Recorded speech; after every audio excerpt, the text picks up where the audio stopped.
Okay.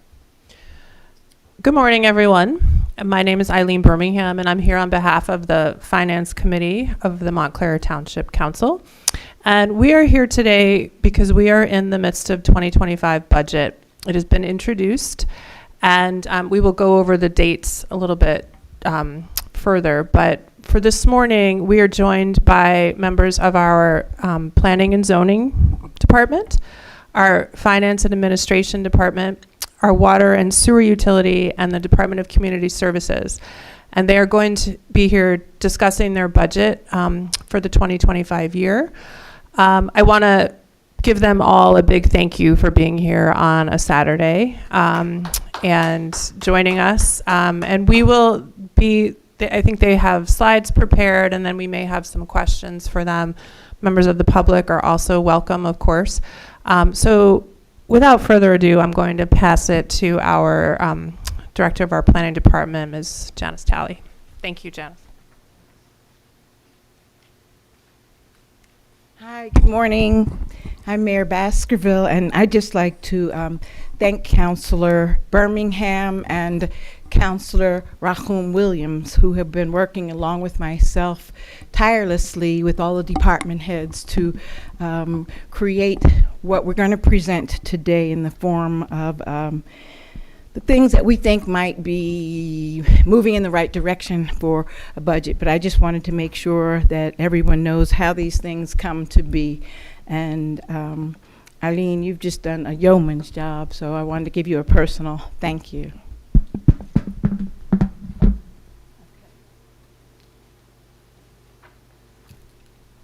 Good morning.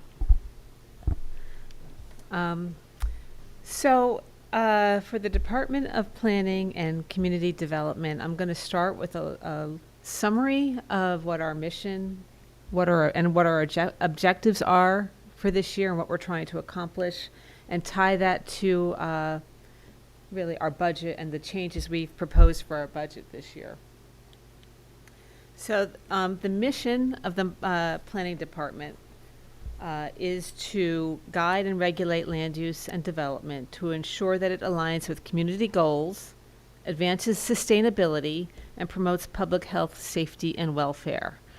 The department strives to balance the different needs and interests within the community, such as housing, economic development, environmental protection, and transportation, through collaboration.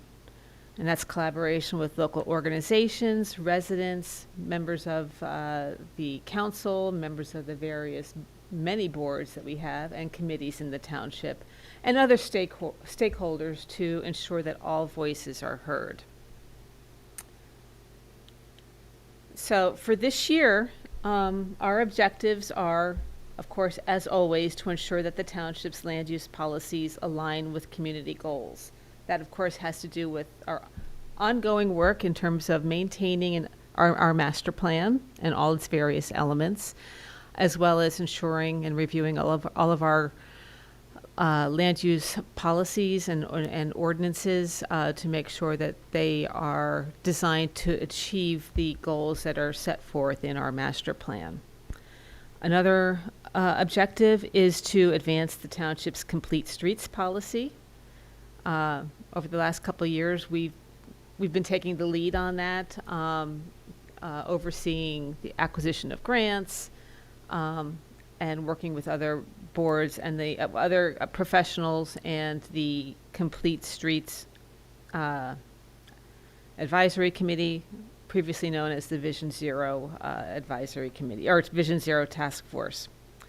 Another objective is to create and maintain affordable housing opportunities in Montclair. It's an ongoing issue, but it's become a particularly important issue this year as we work to adopt a housing element and fair share plan in accordance with the new state requirements. And finally, to ensure that community facilities meet the needs of the township. So what are we doing to advance these objectives?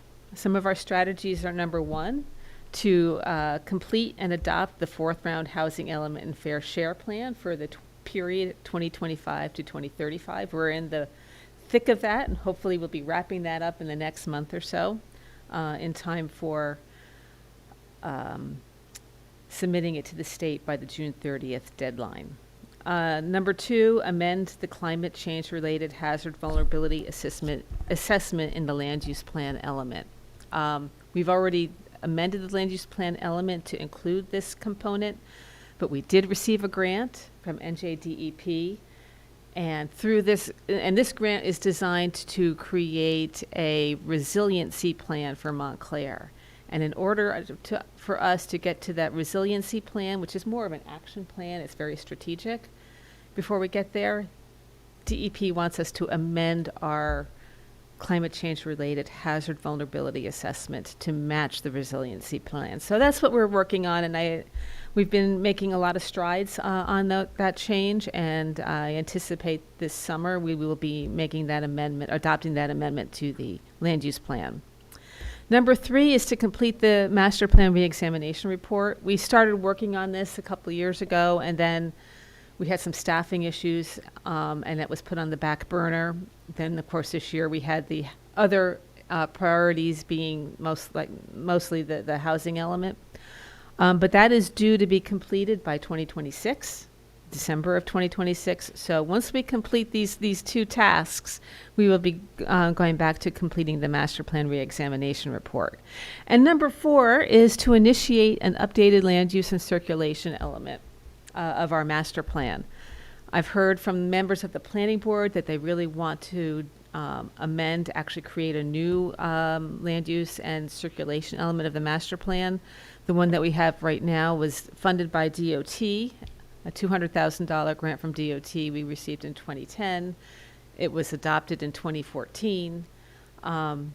It's been amended on almost every year. We've amended our land use plan and for various reasons, but I think there's been a lot of changes, and my understanding is both the planning board and members of the council really want to see a wholesale update to our land use and circulation element. So that is a priority. In terms of advancing the township's complete streets policy, strategy number 1 is to initiate the preparation of the local safety action plan with demonstration projects. We did receive a grant from the Federal Highway Administration to prepare this local safety action plan is about $440,000. We issued the RFP, and as I think you heard, finally, the second time around, we got 5 responses, we're very happy to get the 5 responses. And right now, there's a resolution pending before the council to enter into a contract with one of those firms. So I think that's going to be an important action for us to take over this coming year. It's going to involve work from my staff and work with the other departments, namely the police department and the Department of Community Services, to work with the consultants to put together a plan that reflects the unique issues to Montclair. This is going to be a supplemental plan. That's what the funding is for, because Essex County is doing its own plan, and the federal government does not want to duplicate the work that the county is doing. So bear in mind, this is really going to be a supplement to what the county is doing, but it's going to be clearly focused on issues in Montclair. Number 2 is to prepare a community-based design plan for the Glenridge Avenue cycle track. As we've discussed, there's a new linear park that is in production right now, the Essex Hudson Greenway, which will connect Montclair to Jersey City. And part of the planning for this is to create access to this linear park and integrate it into Montclair's community through bike paths, through other connections, through improvements such as parks, linking the parks to this bike path. And this component of it is really to create a safe, separate cycle track connecting the entrance to the Essex Hudson Greenway into downtown Montclair and Montclair Center. So we have funds for construction of phase 2 of this. We have funds for the preliminary engineering, the final engineering, and the construction management. So all of this is grant funded. So this year we will be doing the preliminary engineering. You'll be hearing more about that over the next couple of months.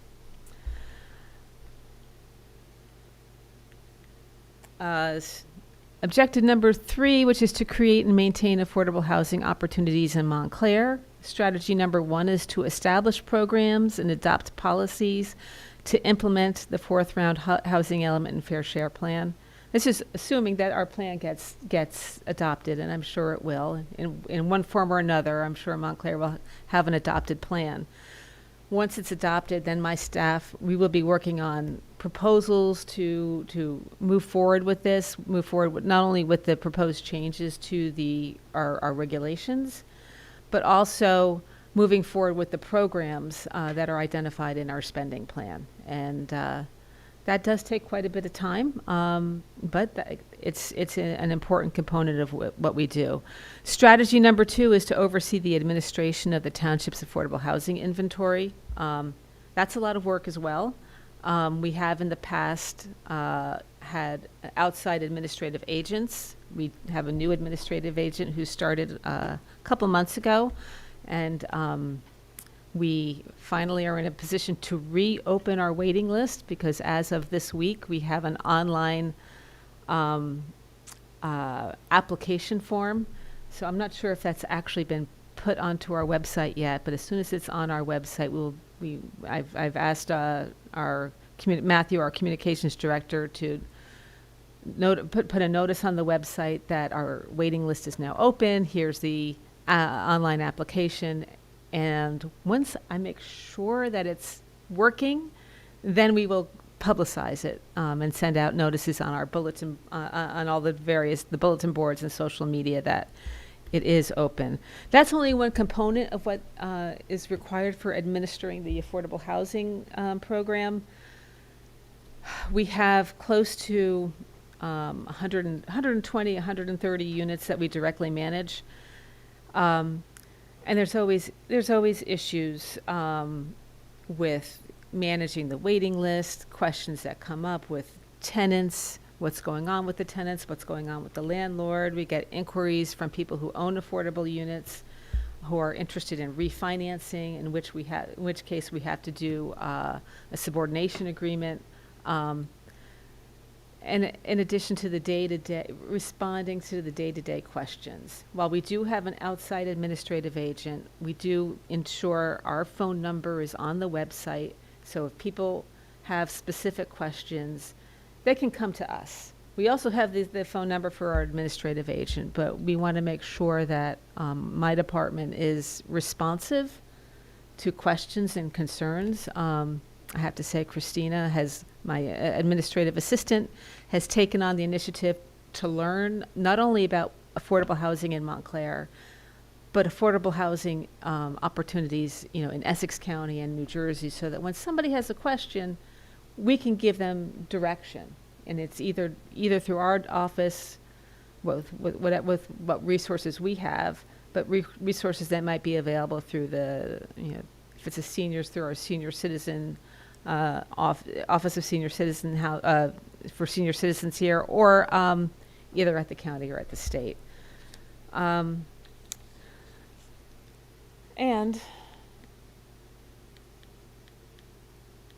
I apologize. I think I've been going the wrong way with my slides.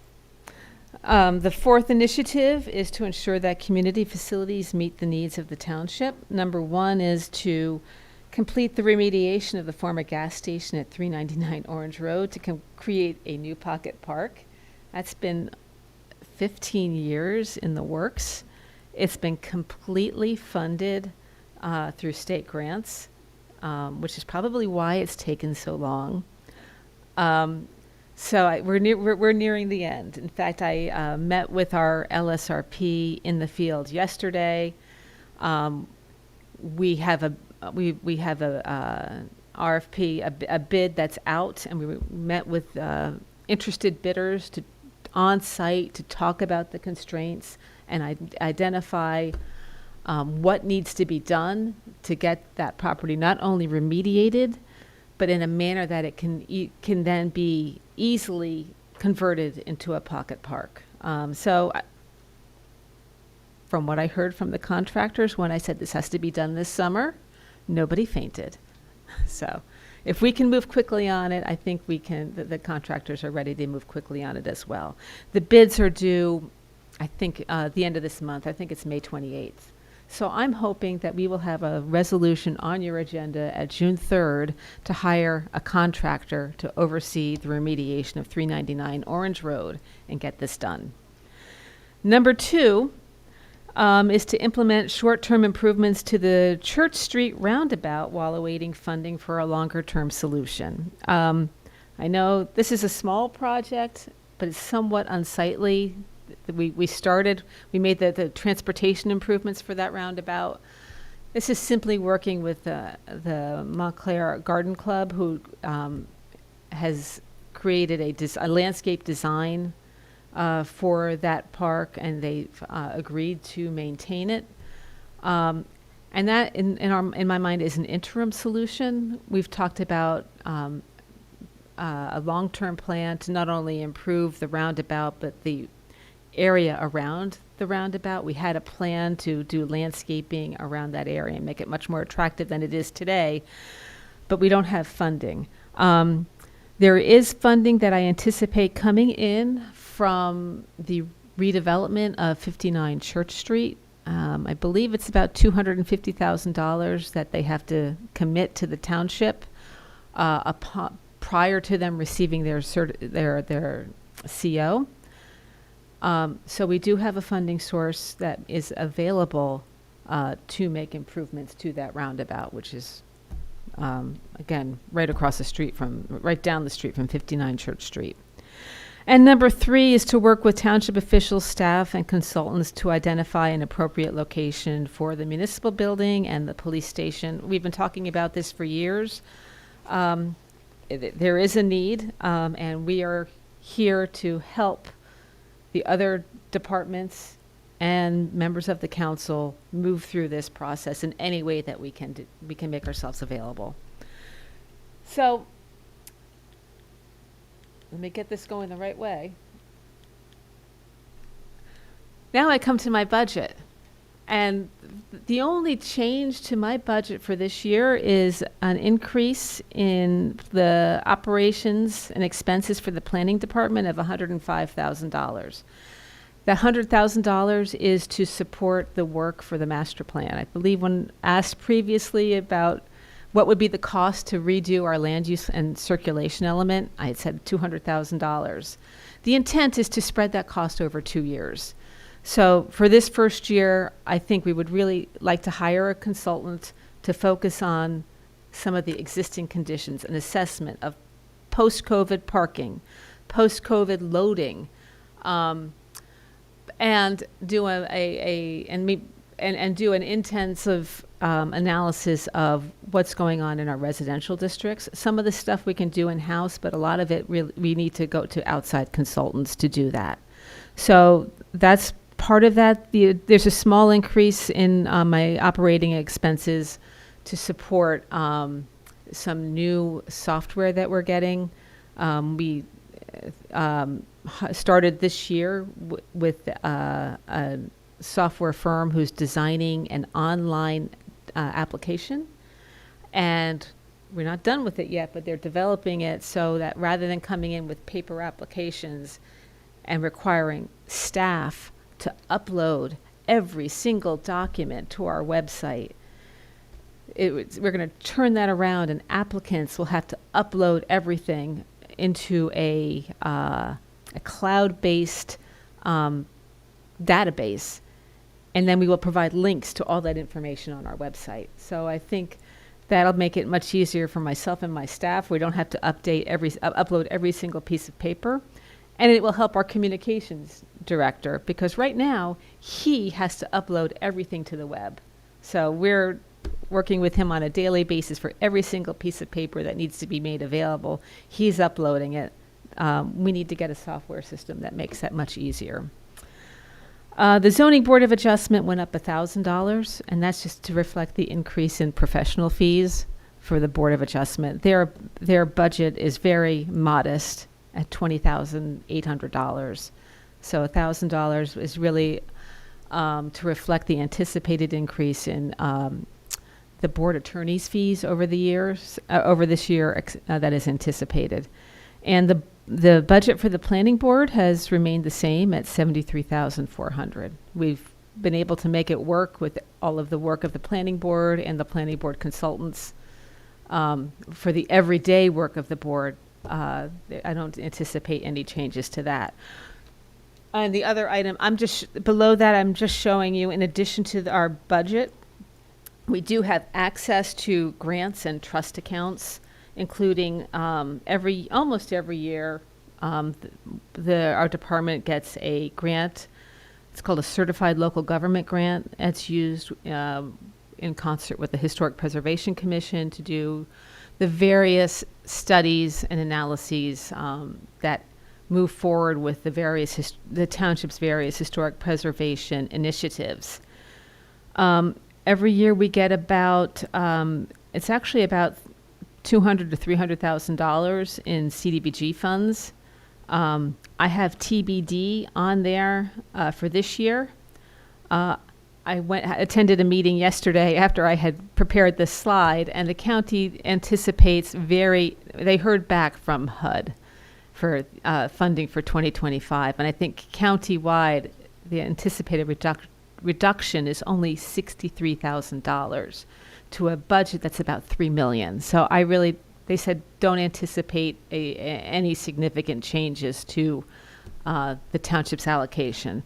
So, like I said, in the past, we've been given between $200,000 and $300,000. This year, I asked for over $400,000 from the county. I don't know if we'll get the full amount, but we will see. It's just, we will get funding.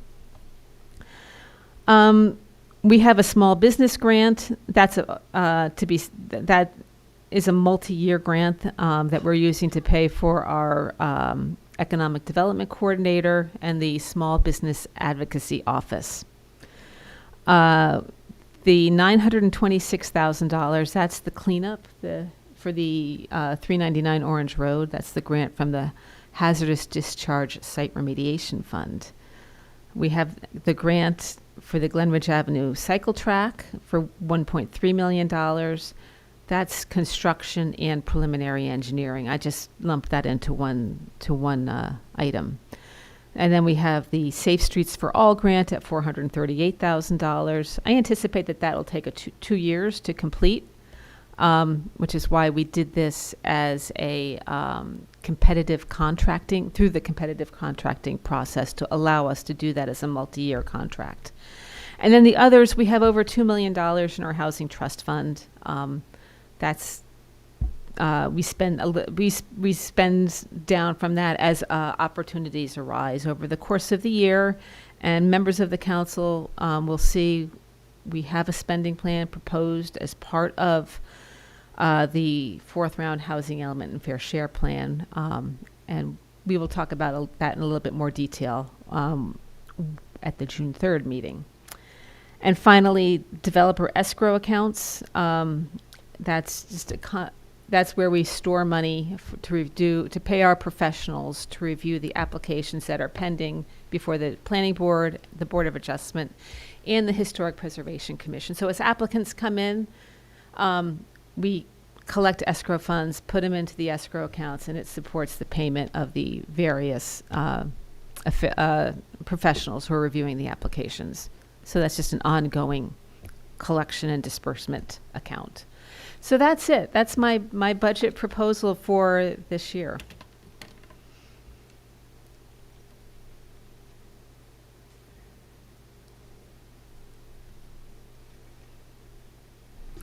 Thank you so much. And thank you again for being here. And I want to say I apologize to the mayor and to Councilor Williams for not initially introducing them. That was my bad. And Councillor Williams is busy running a half marathon this morning, so he cannot join us. But I do want to say that the day that that pocket park is ready, the ribbon cutting and Mayor Baskerville, that will be an exciting day. Can I ask you just a couple of questions?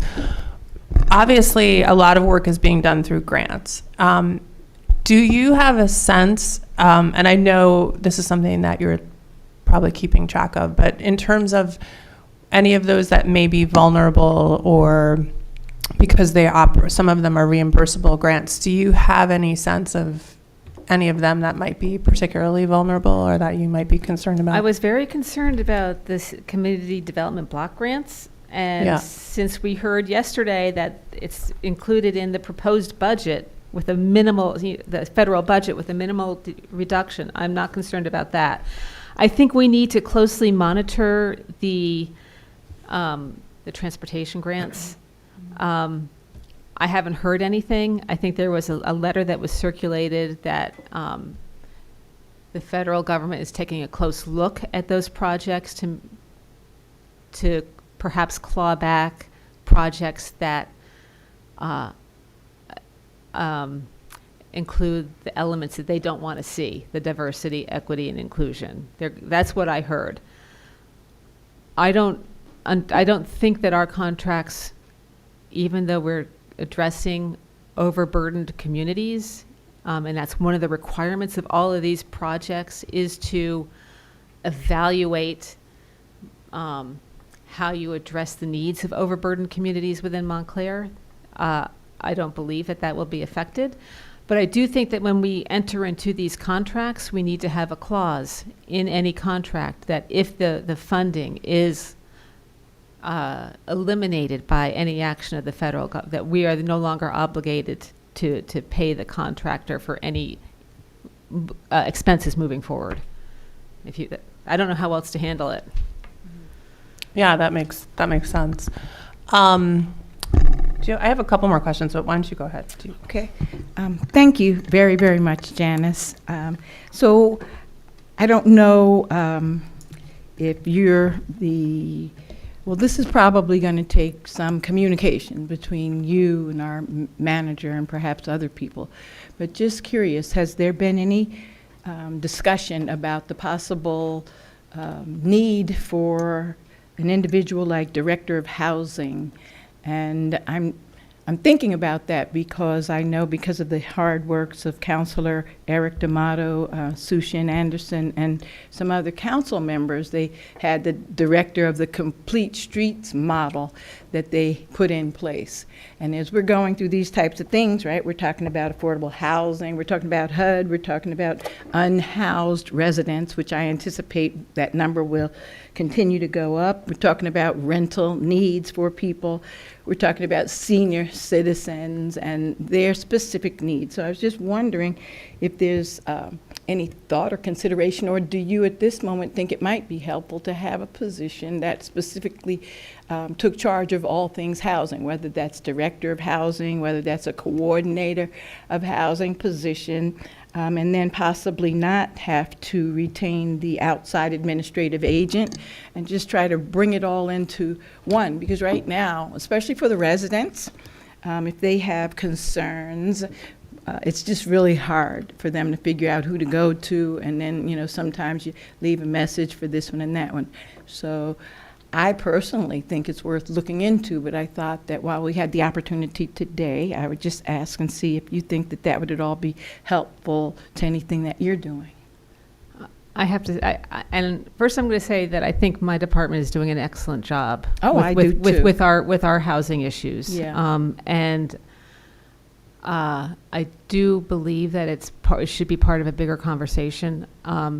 Manager Marks did mention to me that he's going to take a look at that. We haven't had a detailed conversation, but we are aware that there are multiple departments that are addressing housing. Yeah. And that needs to be part of a bigger conversation. Yeah, and I should have started out by saying that I think your department is doing an incredible job. I think that you are personally doing an amazing job. I can't, you know, the numbers of time in any one week that I come into your office, and you're always willing and ready to help me. And if you don't have an immediate answer, you get one. So this is in no way a slight No, on the oh, no, I amazing job understand that. okay, but I just wanted to let you and your department And I know. have to say, it makes me feel good when I hear my staff saying, Yeah. how can I help you? Yeah. Somebody, because we get a lot of people calling, coming to us.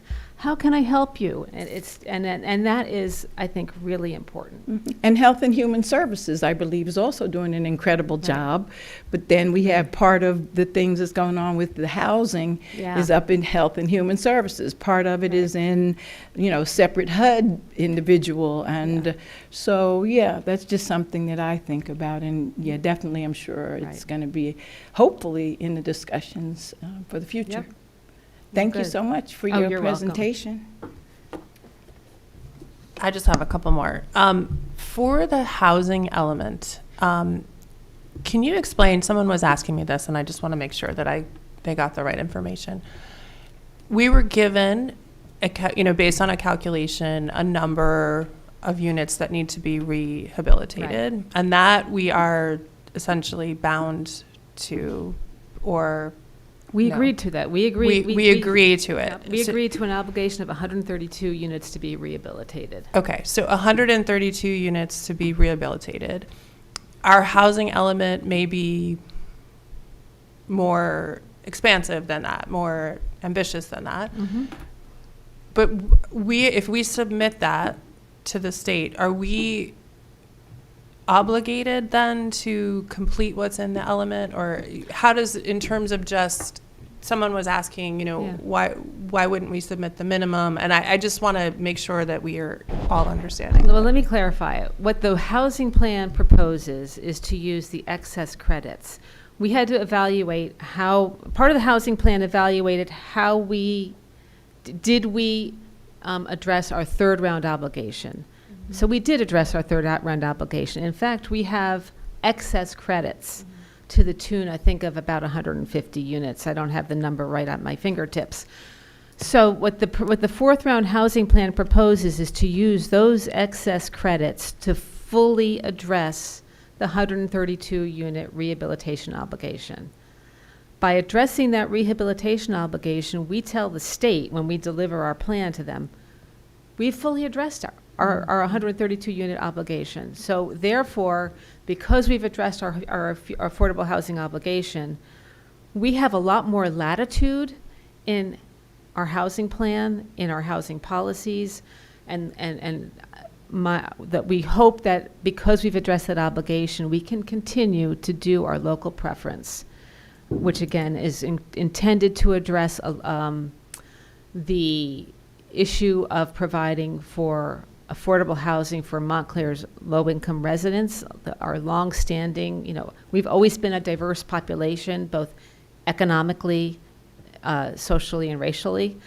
And part of the local preference is maintaining that diversity. And as long as it's still an issue that we're saying we still need to do our local preference, and that makes our units available to Montclair residents rather than people from outside our housing region, which is it's not an easy task. And that, quite frankly, is why our previous administrative agent left, because they were sued, doing as they were the administrative agents in Hoboken, and Hoboken also had a local preference. And once that litigation got very ugly, they said, that's it, we're not doing any more, we're not administering any more housing programs that have a local preference. So I think we're in a good position. I've talked to other planners, special masters who oversee the courts and the court review of housing plans, and the consensus is, Janice, if you've met your obligation in full, and you still can show that local preference is addressing a local need in terms of residents, then you should be fine with that. So that was part of why we structured it this way. Okay? Yes, thank you. And then my last question, and this sort of dovetails in terms of housing in general and the master plan and sort of the future of Montclair, which is of course, everyone is thinking about development and potentially, what is our capacity in the future. For this master plan, and I see, as you said, you're breaking it down over 2 years, so the cost of $200,000, and it sounds like a lot of that will be consultant fees. Yes. Okay. And are there plans to make sure that there's adequate community involvement in whatever plans are, whenever? Absolutely. Okay. In fact, I've I told my staff that we want to start working with the community, doing community outreach. I've also asked them to start preparing some surveys. Now that we have SurveyMonkey, we have access to getting information. So we're going to be working on a outreach strategy. Once we get through this phase with the housing plan and get everything, then over the summer we're going to start working on an outreach strategy to start conversations about with different neighborhoods, what are the issues, and use that as a lead-in into the preparing the new land use element. Great. And you mentioned one of the consultants would be a parking consultant? Yes. Okay, because I know we're talking about optimizing parking and doing a lot of, so is that the kind of thing that would dovetail with I what don't think so. What we're looking at is a lot of our plans have shared parking. Okay. What we want to know is how many people are working from home, how many people are, what is the capacity in our parking lots, and at what times are those parking lots available, are those spaces available? Is our shared parking approach working? Does it need to be changed? So first of all, we want to do a capacity analysis of our parking lots, an evaluation of the curbside parking, because it seems to me that there's quite a bit of double parking, and I think we need to do a better job of managing our curbs. It probably dovetails with what the township's doing, but Yeah. our focus might be a little bit different because we want to look at how our parking requirements in our codes, and it's Okay. associated with development, is that working? Okay. And what needs to be changed? So, I have another question, Janice, please. When we were talking about the Housing Trust Fund money, I heard you say that it's, still in the process of a proposed spending plan. Who will ultimately determine that and, where the resources will go? And once we have that proposed spending plan, can we put it in a location like on our website or something where people can see it? Because as you know, mostly every meeting that we're in, they're like, oh, what about that $2 million? Right. And so people, and they're all a lot of great suggestions and ideas. But once we have the spending plan in place, I think it would be helpful so people don't continue to tell different folks, well, what about that Right. $2 million? yeah, we can certainly do that. The spending plan will be submitted to the council because the council adopts the spending plan. That'll be part of your package for June 3rd. Yes. Okay? No, I just think it's important that those watching Yeah. understand that, Right. because I've been at the Housing Commission meetings and other meetings, and very Right. helpful. People are offering that money. Right. Okay? Yeah. Thank you. Thank you so much. Can you just do one last thing while you Yeah. can you just, for the public, explain your staffing in your office? I'm the Director of Planning and Community Development, and my staff includes an assistant planner, Zainab Kazmi, and basically she's in charge of all applications before the Historic Preservation Commission and working with the Historic Preservation Commission on their various initiatives, and she staffs the Board of Adjustment. I have Richard Sharoon, who's the zoning officer, and the zoning officer essentially reviews every building permit application that comes in for zoning compliance. And he also takes all the phone calls with questions about zoning and people coming to our office to explain our zoning rules. We have Daniel White, who's the Economic Development Coordinator, and he staffs the Office of Small Business Advocacy And he's basically the local liaison with all of the business districts. He also liaisons with the Montclair Center bid and basically tries to provide the same level of services. Not, I shouldn't say services, but accountability to our other business districts. And finally, I have Christine Variano, who's an administrative assistant, and she's the one who answers the phone calls. She greets everybody who comes in with questions, and she's the one who's basically taken the lead on addressing the affordable housing issues, not issues, the questions, the affordable housing questions, and helps to give anybody who's inquiring about it the proper direction. So that's my staff. We have a lot of consultants who work with us.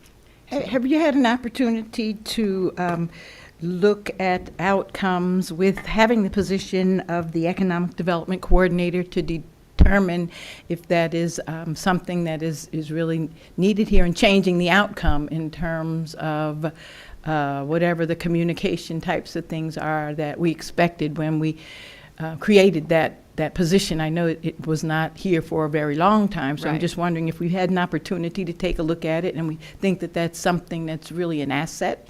Yeah, I think what we're trying to do is develop that position. We've talked about expanding the business improvement district to include the other districts outside of the bid. So that's one of the initiatives that we're looking at. Essentially, what we're trying to do is identify the needs of each of our other business districts, and he, or the Economic Development Coordinator, would oversee that those needs are being taken care of. So in addition to that, we're also looking at a mural ordinance. Right now, murals in Montclair are unregulated. It's anything goes. So he's also taking the lead to try and come up with a process and approach to deal with murals. So those are just a couple of examples. But again, if you have any suggestions on things that you want him to concentrate on, let us know, and we can certainly make sure that those are being addressed. Excellent, thank you. I have one question. Yeah. So does the Historic Preservation Commission have its own budget? No, that comes out of the planning department budget. So they don't know each year what they have to spend, or just No, I tell her, it's a line item in my budget. how much is, I think it's 14,800. and does that pay for their consultants, or what is that? It does. That's, most of that is the consultants. Usually it's the legal fees. So the $30,000 there is for the grant that we're applying for the police station? Yeah. No. That's a grant to do a, The south end? yeah, I didn't even include the police station grant in this. That's to do it's an intensive architectural survey, Okay. which they do, they do it every, they choose a different area to do the intensive architectural survey every year. So there's some, and so we also have the grant that we're applying for the police department preservation. Right. Architects. So the town will have to contribute some money towards both of those. Is that included here?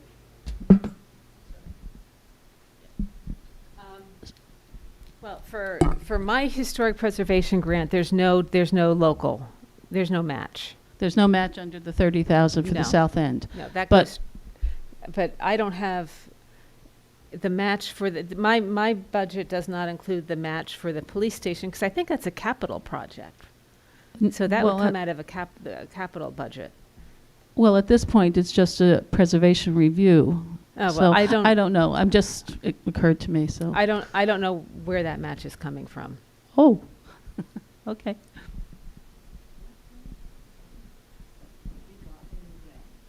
No, we did not. We applied for it. That's the one, the $10,000. 12,500. You- Under your budget, but the local, under general grant match. Okay. There you go. That explains Okay. it. Thank you. Any more questions? Anyone? Okay. Thank you again so much for being here, Janice, and thank you for that presentation. You're welcome.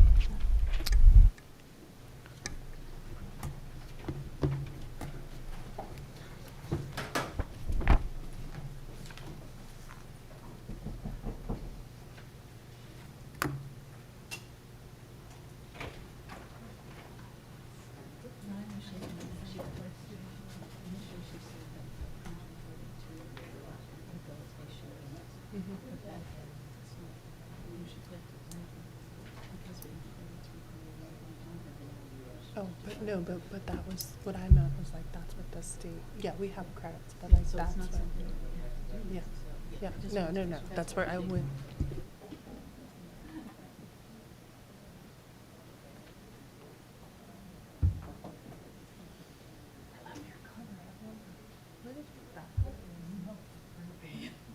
What?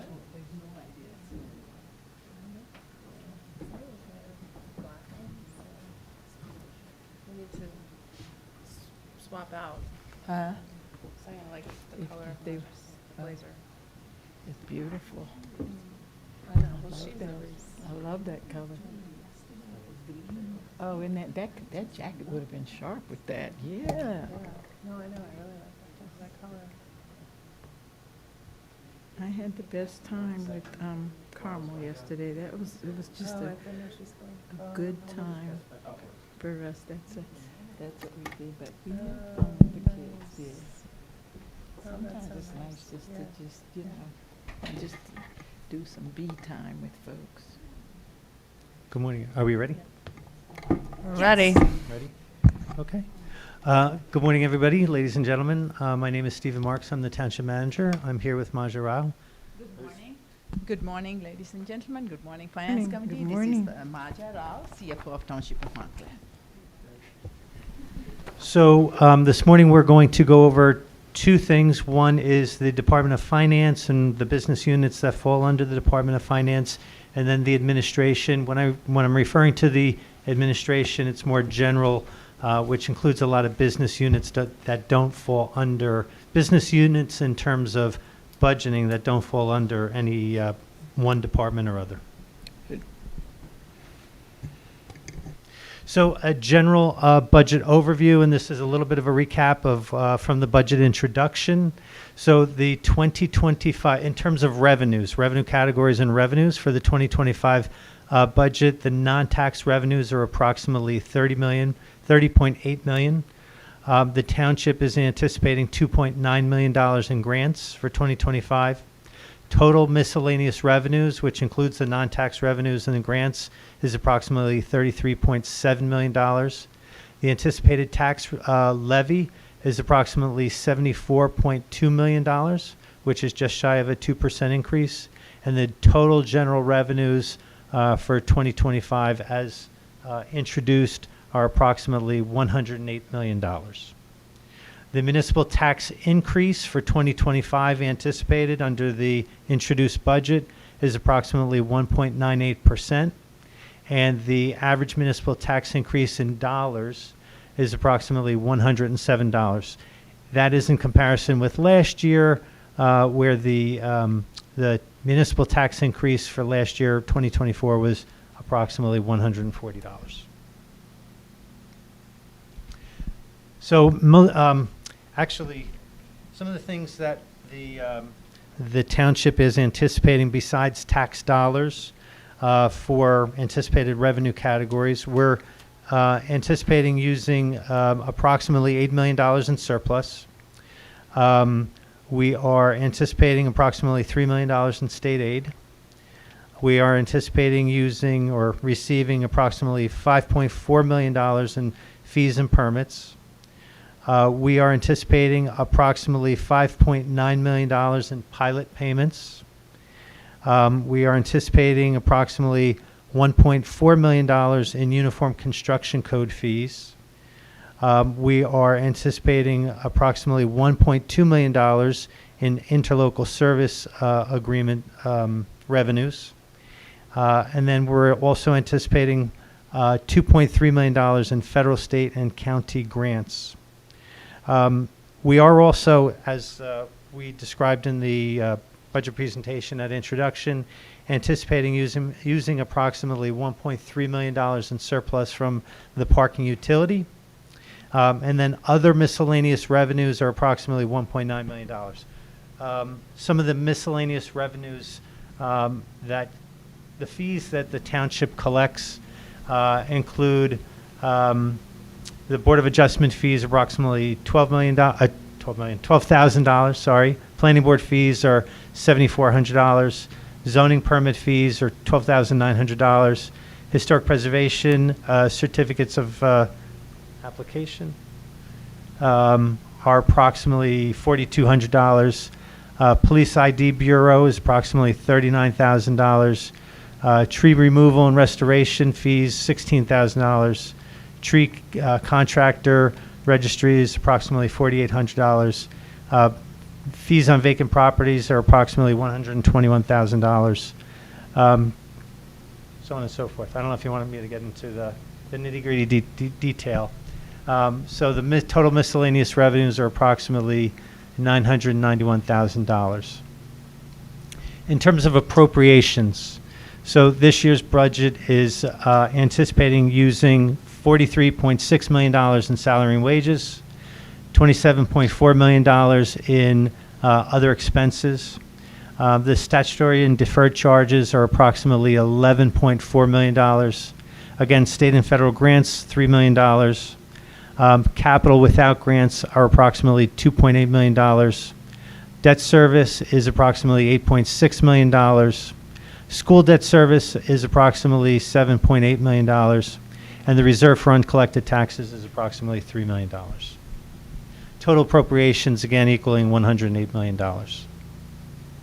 So in terms of the breakdown, the township collects property taxes on behalf of the county and the school board and the library. So out of your total property tax dollar, approximately 57 cents of every dollar goes to the schools. Less than 25 cents goes to the municipality, to the township. 1.5 cents out of every property tax dollar goes to the library. And approximately 16.6% of every tax dollar goes to the county.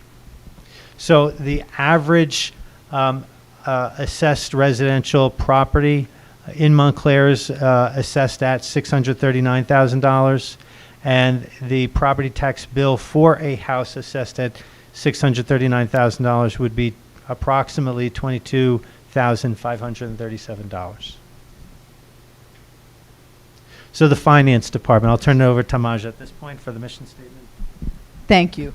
I just want to add one more thing to Manager Mark's presentation. When, especially to the public, when we say we anticipate $8 million in fund balance surplus, that is $8 million generated. You know, we are adhering back to the policies of we are not utilizing more than what we generated in the previous year. So we generated little over $8 million, so we are only utilizing the $8 million of that fund balance. That is the general one. And now I'm going back to the finance department budget. It's just to give you the overview of the department functions and responsibilities. Unlike Janice and all, we are not front-facing, public serving. It's a support department. Our function is to support the operations of the township. The key function of the finance department is to ensure that we get the best value for the dollar. It's a taxpayer dollar or other general miscellaneous revenue dollars, all public funds. So the department, it is done through the various divisions of the department, that is the property tax assessment, tax and other revenue collection, accounting and treasury, payroll, and all these functions. This encompasses all the, not just the general day-to-day operations of everything. You know, finance department touches all departments of the township. It's a general daily operations, where it's the collection of revenues, recording of the revenues, the processing of the checks to the vendors, processing of payroll, and accounting for the grants, trust funds, all those, and analysis of these funds so that we can make some decision-based recommendations for the council to adopt any policies. In-house, we have expertise. I am a CPA and RMA and a CMFO. CMFO is a requirement for this job. And in addition to me, there are 3 more CMFOs in my department. And then there are 3 qualified purchasing agents, qualified purchasing agents. And we have 3 certified tax assessors in my department, and 2 certified tax collectors. These are all the certifications that help the department bring a significant knowledge and strength to the department. The key goals is to continue what we have been doing and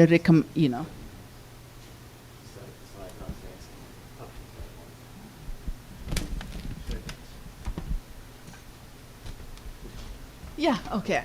So we'll just go back to the, general department. Is like I said, the department has various divisions: the tax assessor's office, tax collector's office, payroll, accounting and treasury, and these are the key. Purchasing also is part of both manager and finance. What else we go? Okay. I can go. This is good. Let me start with tax assessor. Tax assessor's office is responsible for the valuation of all real personal properties. Is this okay? No, okay. Just the tax assessor's office is responsible in ensuring that there is equitable assessment in accordance with the state and county regulations. This is an independent, even though it's a part of the finance department, it's an independent division. It is guided by the Division of Taxation and the State Treasury and the County Board of Taxation. The tax assessor's office maintains the tax maps and the parcel identification for the entire township, and they, on a daily basis, they coordinate with the building department on various assessments. The tax assessor's office also administers the tax relief programs, like senior and veteran and disabled veteran deductions, senior freeze, and homestead rebates. These are all, they process these applications. And they also process the tax appeals, tax court appeals, and the county board appeals. Tax assessor's office has 1 tax assessor, even though we have other certified tax assessor certifications people hold, but the township appointed tax assessor is 1. He's Mr. George Librisi, and that office also has another employee, senior assistant to the tax assessor. She also holds the certified tax assessor license, and there is another administrative level employee, is assistant to the tax assessor. That's her title. That is the tax assessor's office, and then comes to tax and their salaries and wages and the OE. Their OE is basically the consultants and tax appeal attorneys and tax appraisers and tax map consultants. That's basically their OE. Salaries are almost the same as last year. And the tax collector's office, they do the billings of all the taxes, the entire taxes to the township, and they also do the billings for the sewer and water utility, and they also do the billings for the pilot payments. As you know, the first 2 quarters of the tax billings are always estimate. The third quarter is mostly estimate. In Montclair, it's always estimate. We extend it if needed, and then it's trued up. If we can issue the tax bills for the third quarters timely, based on the state certification, and we do true up in the third and the fourth quarter. Otherwise, entire true up goes to the fourth quarter. And the tax collector's office, they also, we use several software applications for all these processes, which you will see in the budget.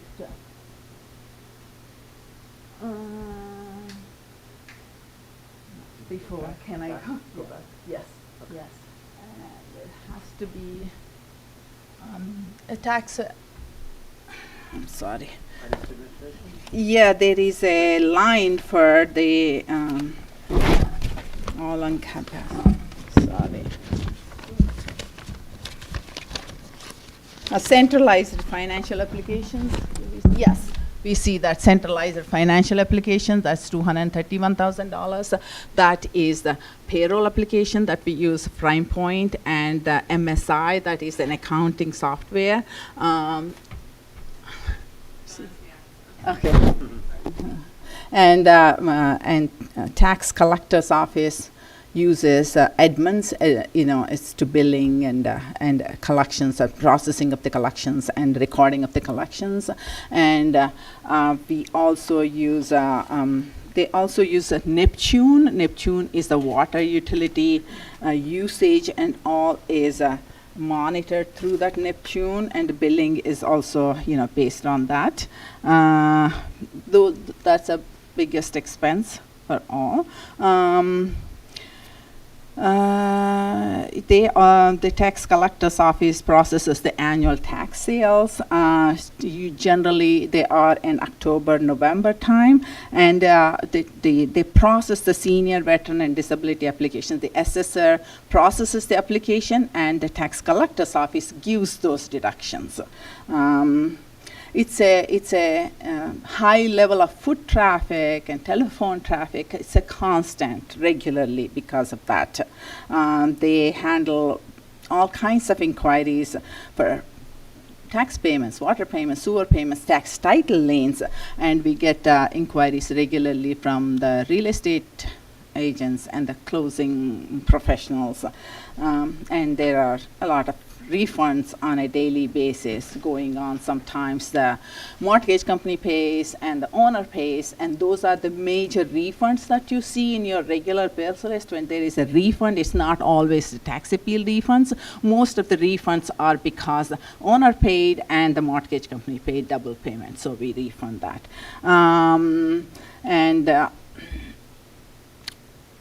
The personnel there is, we have the township appointed tax collector, Ms. Lydia Lazinski, and we have an assistant tax collector acts as an assistant, even though not there.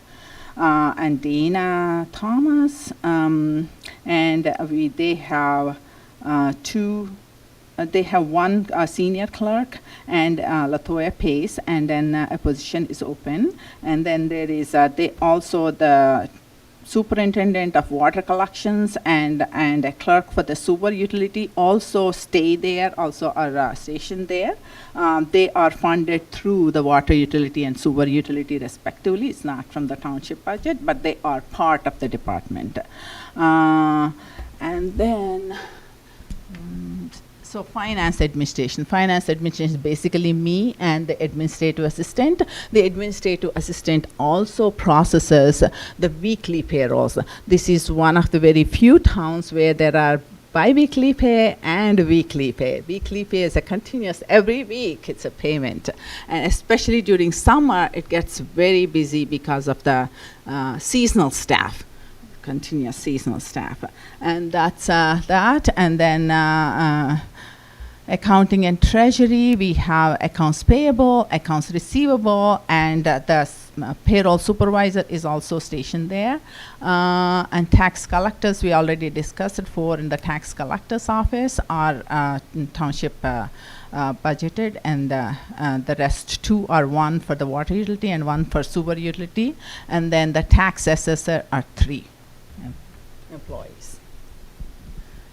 That's basically it.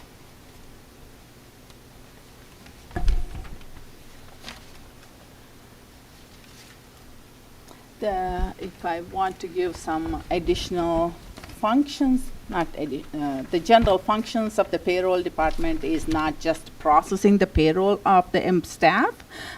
We are approximately 375 full-time staff and 108 hourly staff. There are 8 bargaining agreements and a non-union salary ordinance. And the payroll division also, they do the tax, payroll taxes, filing of the payroll taxes, employee deductions, and the direct deposit processing, check processing, agency checks, and the integration of time and attendance system from various departments into the payroll system that they are in charge of that. And a lot of times there is an employment verifications from the mortgage companies from various employees that they process too. And we have 2 employees. The supervisor of payroll and pensions, she's a part-time employee.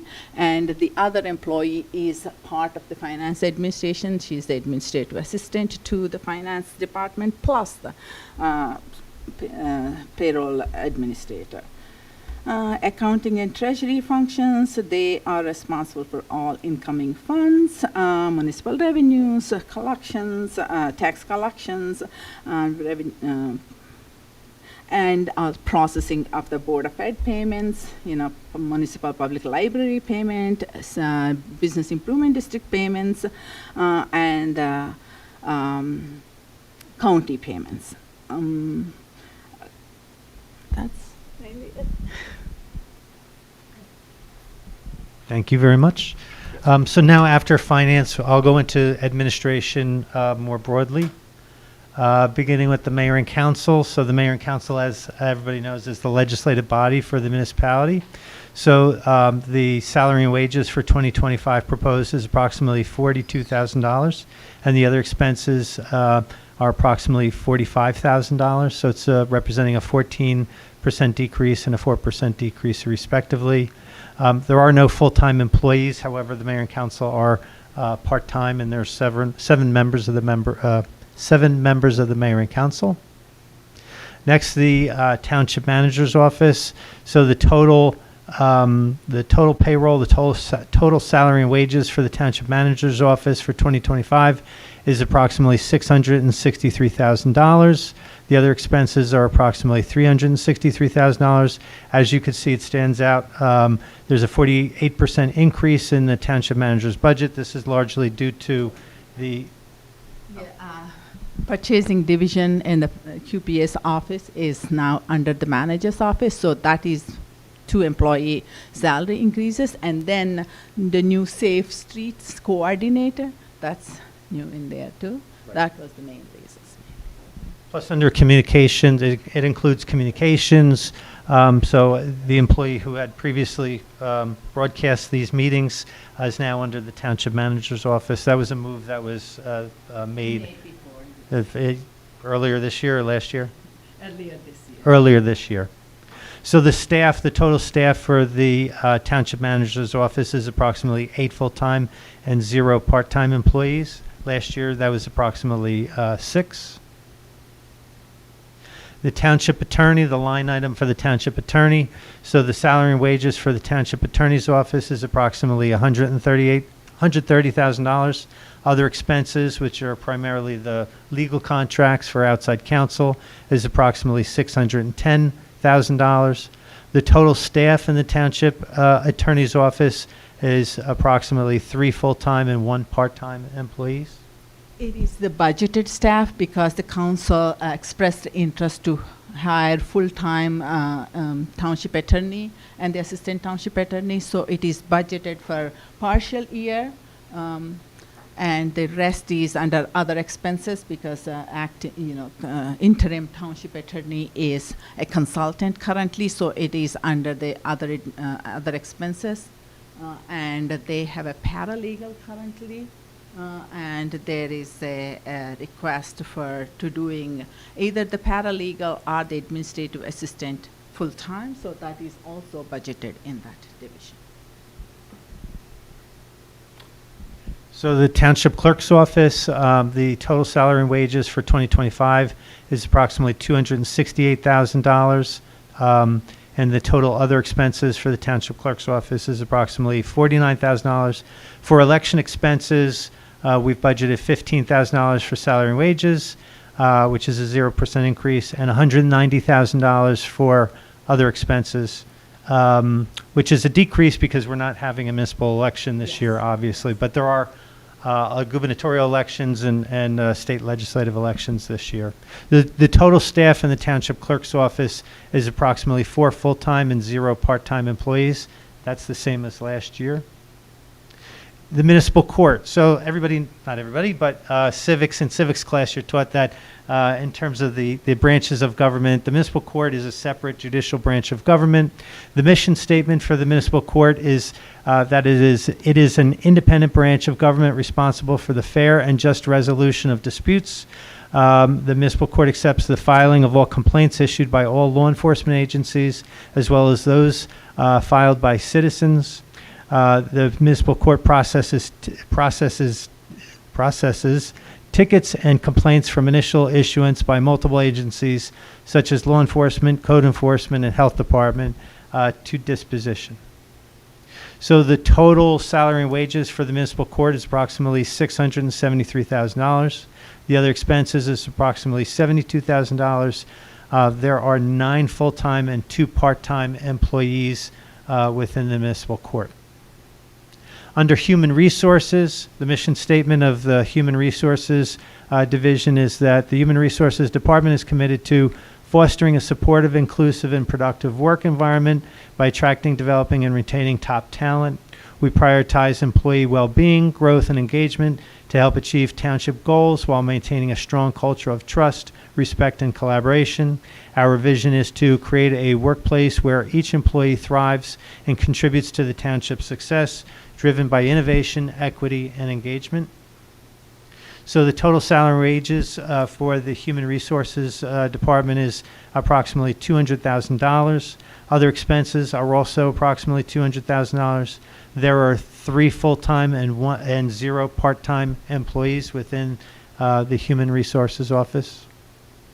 Under Information Technology, the Office of Information Technology is a gatekeeper to secure Montclair Township systems and networking infrastructure, administers all municipal department information technology core services, and maintains maintenance-based systems. The Office of Information Technology also delivers an integrated, responsive, streamlined, and secure technological environment that advances and supports all department services and functions. The goals and objectives for the 2025 budget year are a PC refresh project, basically to start replacing outdated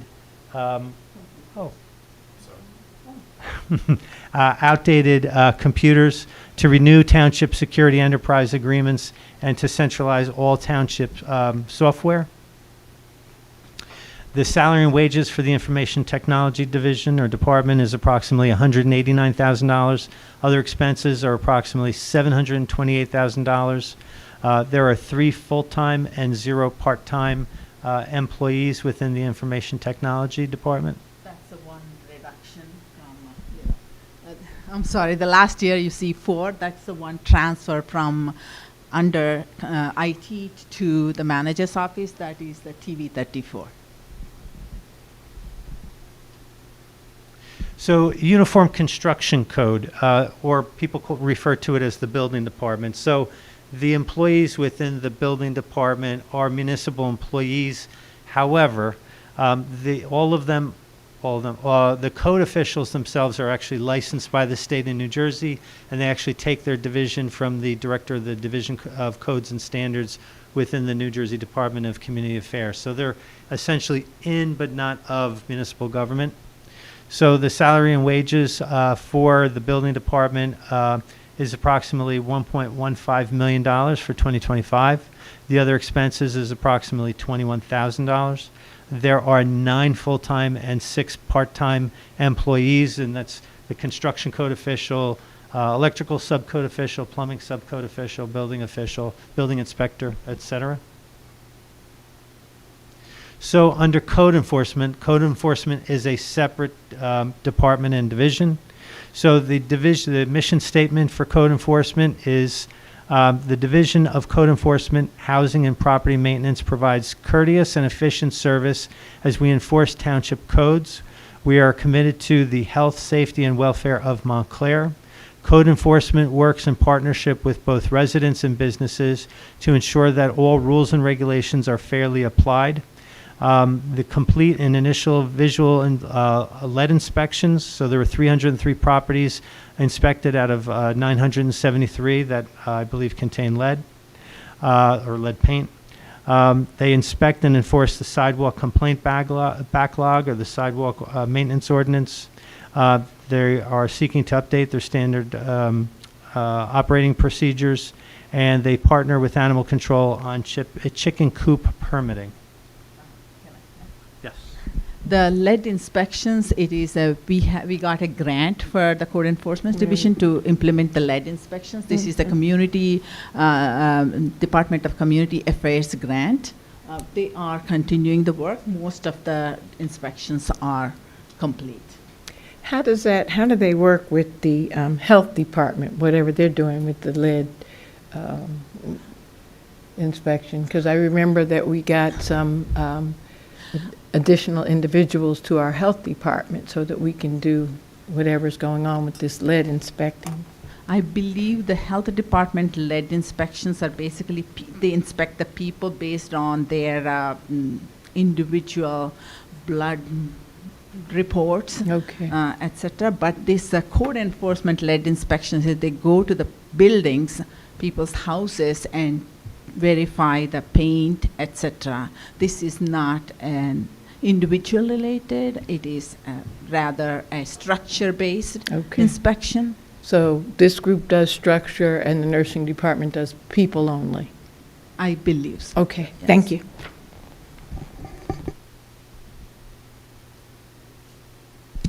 So under code enforcement, the 2025 salary and wages is approximately $665,000. The other expenses is approximately $87,000. There are 5 full-time and 5 part-time staff within code enforcement. And finally, under animal control, our mission is to, the animal shelter, our mission is to protect and enhance the lives of animals in Montclair through compassionate care, responsible adoption, and public education. Shelter staff and volunteers work with pet owners and members of the public to improve the lives of animals in every way.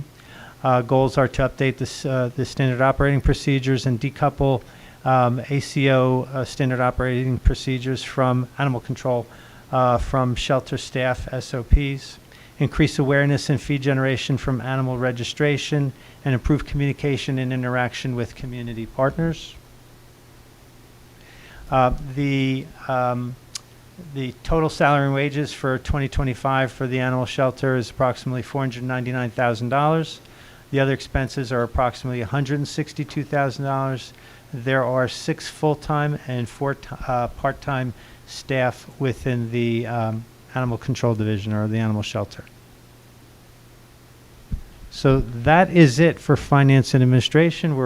We'd love to we welcome questions, love to entertain any comments or questions. Thank you so much. And Maja, I want to acknowledge this is your last time that you'll be doing this with us. So thank you for all of this. I appreciate all the help and support that the finance committee gave me, and the interactions were really helpful for me to understand the needs of the town and for you to understand what are the functions. Yeah, no, of the we appreciate all the work. I know just Absolutely. listening to all the things and keeping track of all the money is just it's such a big responsibility. So thank you for that. Can we go back? Do you mind? And I want to take a high level. Can we go back to the pie chart? The Second one. the yes, that one.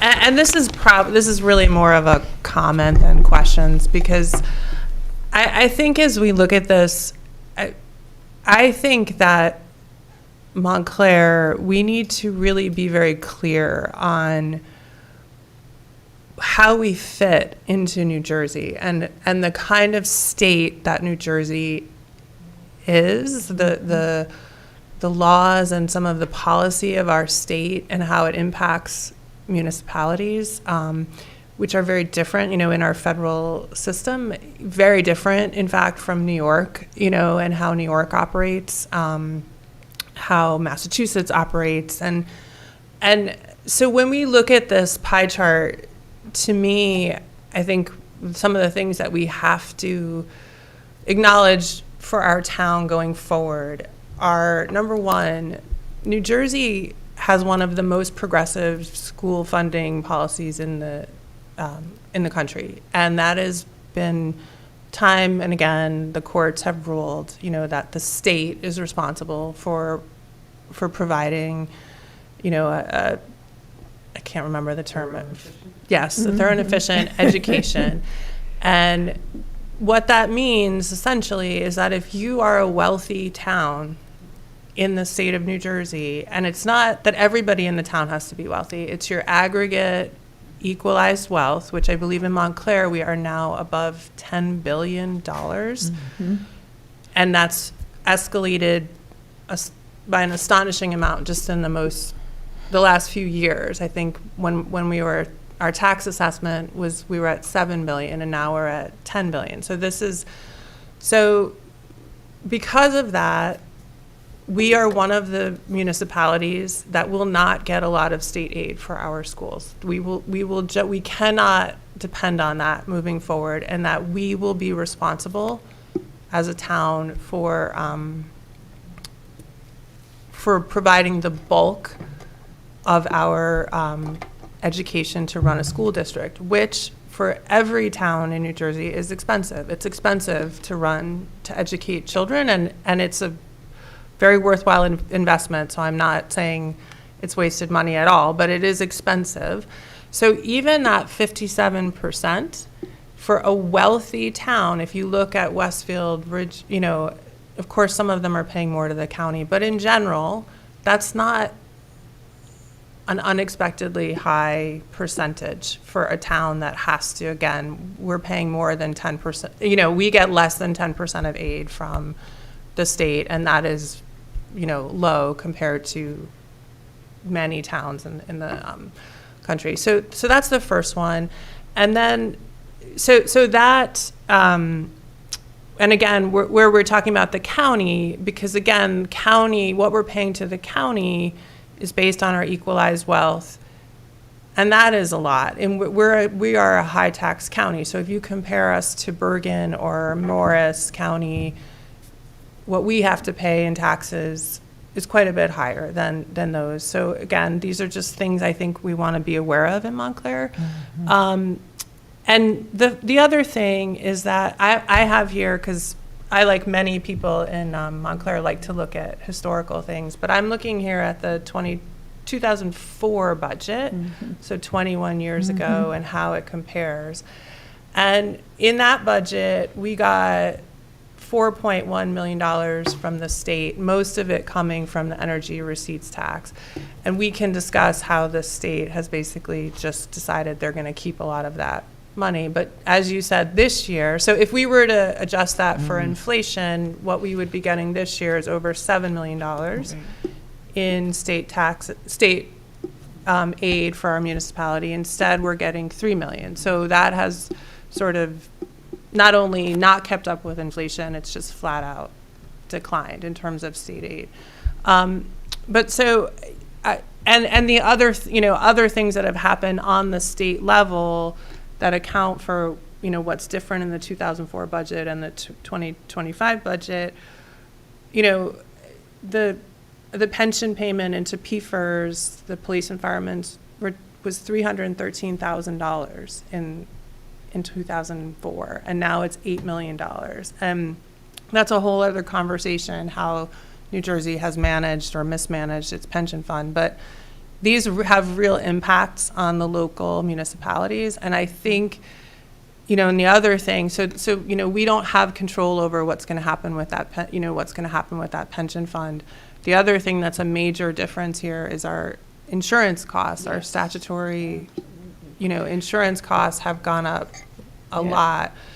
Yeah. All of which to say, most of the departments that you just reviewed have not changed much from 2004, and spending on those the administration of the town has been fairly stable over over 20 years, even when adjusting for inflation. So I think I just want to really take that big picture back to hone in that we are a wealthy town, and most of our revenue is coming from property taxes, and most of those taxes are residential property taxpayers. So I think that's just something we want to remember here in Montclair. We have a lovely, vibrant downtown that's amazing, but in New Jersey, unlike New York or Massachusetts or Illinois, we don't have local sales tax, beyond a cannabis tax or the hotel tax. We really, so there's not a lot of sort of give back in terms of how in other states how it might work. So again, I'm sort of going on, and I appreciate everyone listening, but I just really want to emphasize why, and I think Mr. Marks, and the mayor, we're all on the same page, how for the municipal portion of our government, we really want to try and keep it as lean, we want to really try going forward to be as responsibly lean as we can, because we just living in New Jersey, it is a fact. That's how our schools, which are the biggest portion, we can't change that funding formula. Okay, so that's my major, and I apologize. I just wanted to really put that in, again, that's how I sort of see this as our goal is to, be as responsibly lean. I'll trademark that. No, I'm kidding. But anyway, so a couple of questions then. Or do you want to say something? No, Since you I absolutely hit all of the major points that I had down here that I think were essential. So I thank you for that. Great. Thank you, Mayor, and thank you all for listening. But in terms of the information, the IT budget, again, we've obviously had some unfortunate incidents, and I think even things that for me, what I would love to see are some more, for example, every year when I have to renew my dog's license, I have to physically write a check, bring it in, whereas I see other towns, you can just click, and I think that's one of the reasons that perhaps our licensing is maybe not as accurate as it probably should be. So are those, number one, do we think with this budget we are adequately covered, for those unfortunate events? And then do we see that we can expand some things that are just sort of quality of life improving, being able to do things easier online? So cybersecurity is a major concern. The Garden State Municipal Joint Insurance Fund, which is the township's insurance carrier, prioritizes it for all of its members. So that's at the top of mind and a top priority for this administration. So with regard to like pet licensing and having forward-facing platforms to accept municipal payments or payments from residents for pet licensing and other things, there are many software packages out there and available, and we will be exploring. Director Talley in her presentation was talking about a platform for planning board and zoning board applications. There are many applications out there. In previous municipalities I worked for, the platforms included like Spatial Data Logic or GovPilot, and there were many others. So we will take a look at that in order to implement and make it easier for residents to actually make their permit payments online, and make it as easy as possible. Great. While we're on the IT manager, can you just help me understand what the 728,000 other expenses in the IT. Is that mostly software packages, or what does that number represent in the information technology, other expenses? Majority of it is the computer application Okay. softwares, like Cisco's. I really don't know. All the Microsoft Yes, Microsoft licenses. Okay. And network-related licenses, the network-related licenses. Most of it is licenses. Okay. And do you think that that's staffing? We're currently staffed to handle potential breaches or any? Potential breaches is not a day-to-day activity. Okay. That is, the staffing is a help desk technicians, two help desk Mhm. technicians, and the Mr. Fan, who is the director. Okay. You know what, I'm not qualified. I to know, answer. I'm not putting you on the So spot. cybersecurity, I don't think it's it's as much a function as the salary and wage line as it is for the other expense lines. So as long as we're making proper investments into web filters and updating and keeping current our switches and cabling and servers and all of the hardware and the software that goes into it, which is not, personnel costs, it's hardware costs. As long as we're up to date on those and staying on top of it, I think that's what will keep us safe cybersecurity-wise. So I think that's an adequate number of staff persons for that office.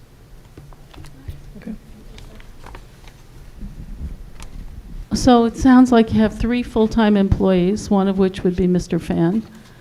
I can't believe that the salary is so low. So if it's, so I think, is it because some of those, you have some outside consultants as well? No, the salaries are, many of the administrative positions, the salaries are allocated between various utilities because, yes, Yep. yeah. Mhm.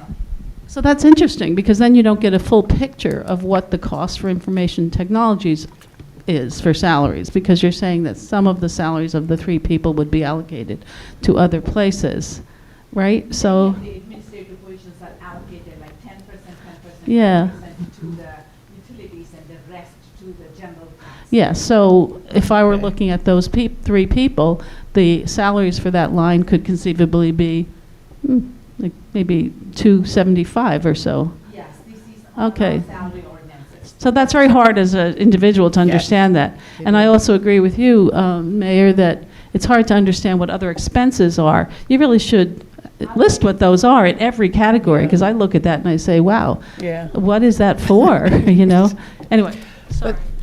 And this is the way the budget is required to be written, and so, and you can, sorry, Mr. Marks, go ahead.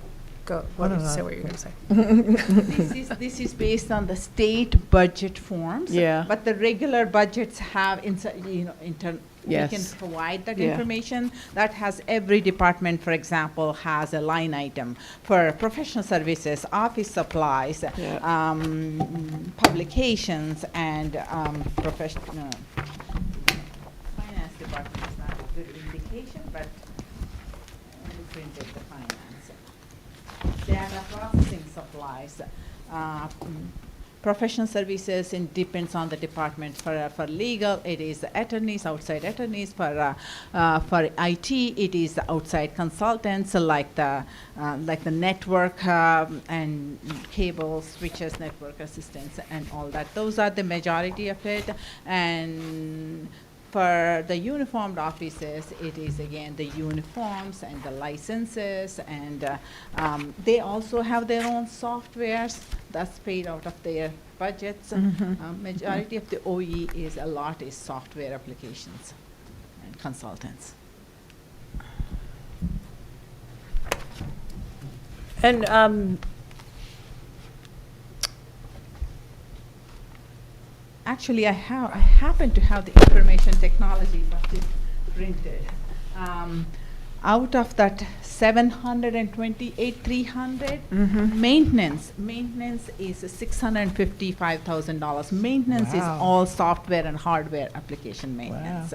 And then the professional services is the help that they get sometimes to do, regular maintenance operations. That's 45,000. Office supplies 5,000. Seminar and meeting expenses is 17,500. Dues and memberships $500. Mileage travel $300. Data processing supplies is $5,000. That's a total of $728,300.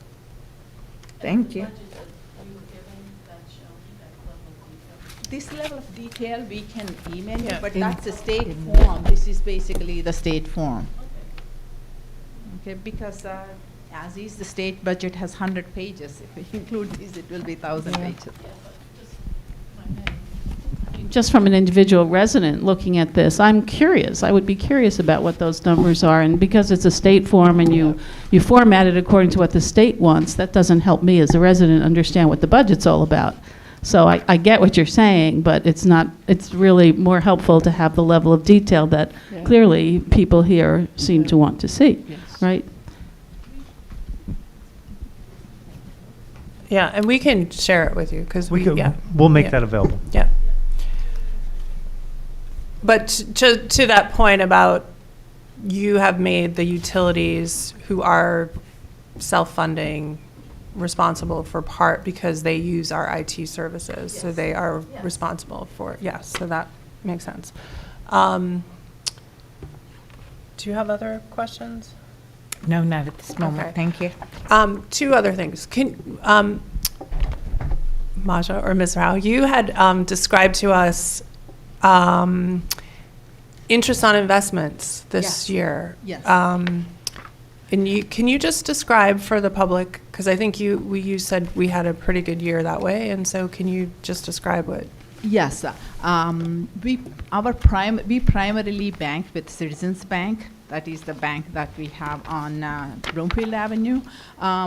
We have various accounts and various funds. All the liquid funds are in that bank, but we also have a program called Sweep account. So what basically it does is the bank takes all the money and invests in various banks all across the country, each up to 249,900, which is just up to the FDIC insured amounts. We used to get 4.25%. Now it's just a little bit down because as the Treasury reduced the interest rates. So it works almost like a checking account.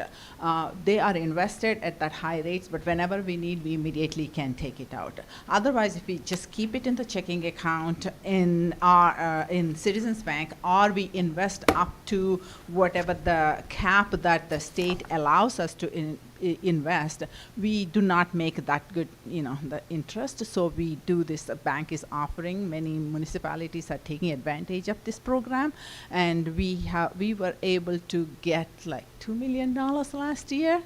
We made it a little more than $2 million in interest income last year, and we are hoping to make similar this year too.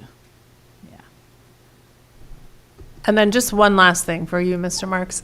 We've seen the past few years really heavy increases in our health insurance as we are members of the state health benefit plan. Can you describe your thoughts on that and, any effort? And again, this is something I think we just want people to know, that to be aware of, that the state health benefit plan is frankly in trouble, and we are trying to do what we can, to mitigate that situation. But maybe if you wanted to just comment on it. So the New Jersey State Health Benefits Plan has been experiencing annual increases of 16, 17, 19%. I mean, it's unsustainable financially.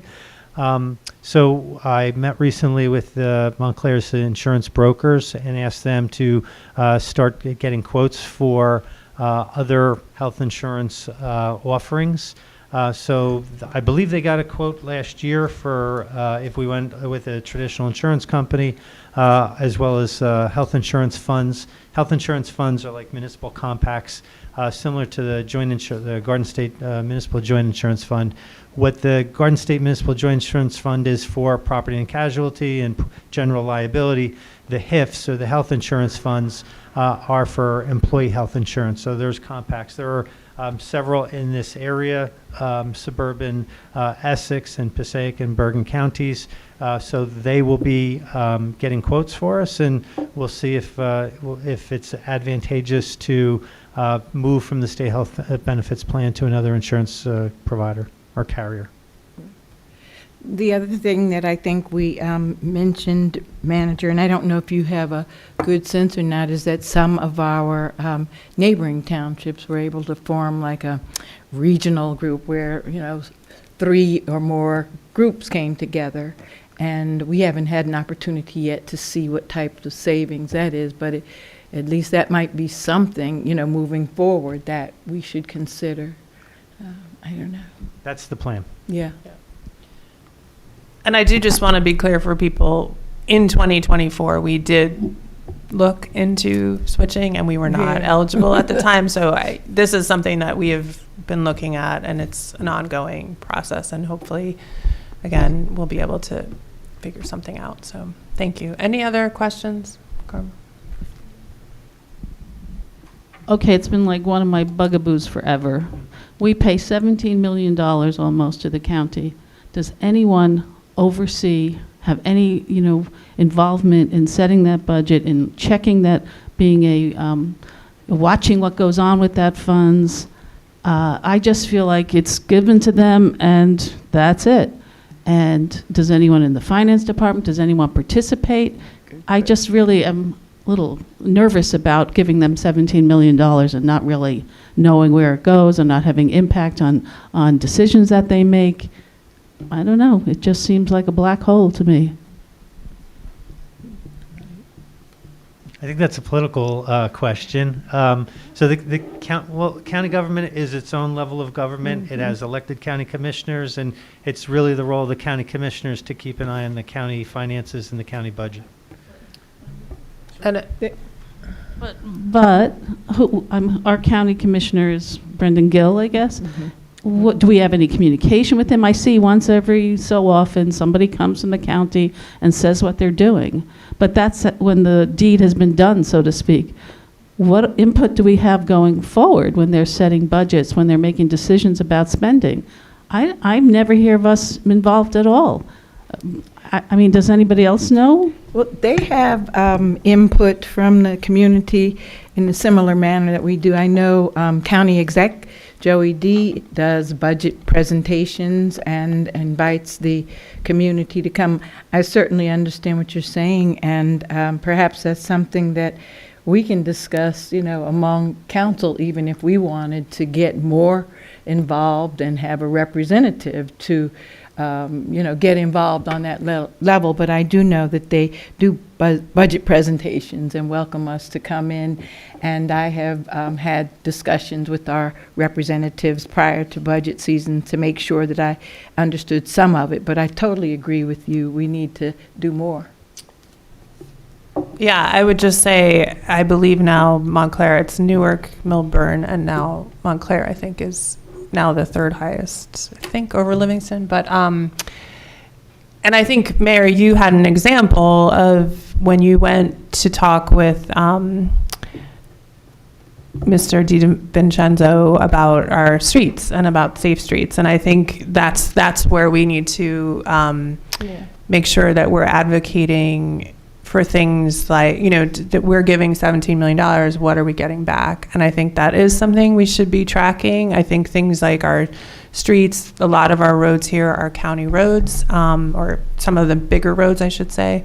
And that's where we should make sure that they're, we're keeping track of the projects that they're doing. I know that in Watchung Plaza, we have a traffic light due to go up that's supposed to go up, and I know that they've done extensive work on Bloomfield Avenue. But yeah, I think it is a good idea to be sort of tracking when we're sending money, what we get back. Yeah, and also at this particular moment, we, as you know, we had the meeting with our community partners, the county and the state just last week to discuss unhoused residents. And for me, the county exec representative, Phil Elijah, and a bunch of the people on the county were kind enough to give me an hour meeting with them because I wanted to discuss with the county what responsibility is the county taking in terms of unhoused residents.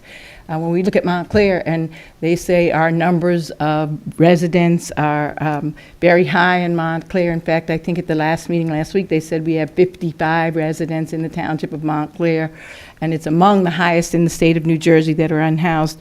That's a conversation for another day because we all know that number might represent some other things. But I did take the opportunity to meet with them and to try to get a sense if the county is feeling any responsibility in terms of some of the resources that we are putting into the pot to assist us with that. And at that time, it appeared as though they were encouraging us to become that regional hub more so than trying to say, yes, you give us quite a bit here in resources, so let's take a look at that. So I'm with you, Councilor Lockman, in thinking that we should probably take a more aggressive stance in that, and I certainly will. Thank you. Yeah, I mean, just to that point, I mean, you think Montclair has created its own problem with the unhoused. Yep. But we need now to have, as you suggested, contribution from nearby areas that, you know, where unhoused come to Montclair rather than to those areas because we're generous.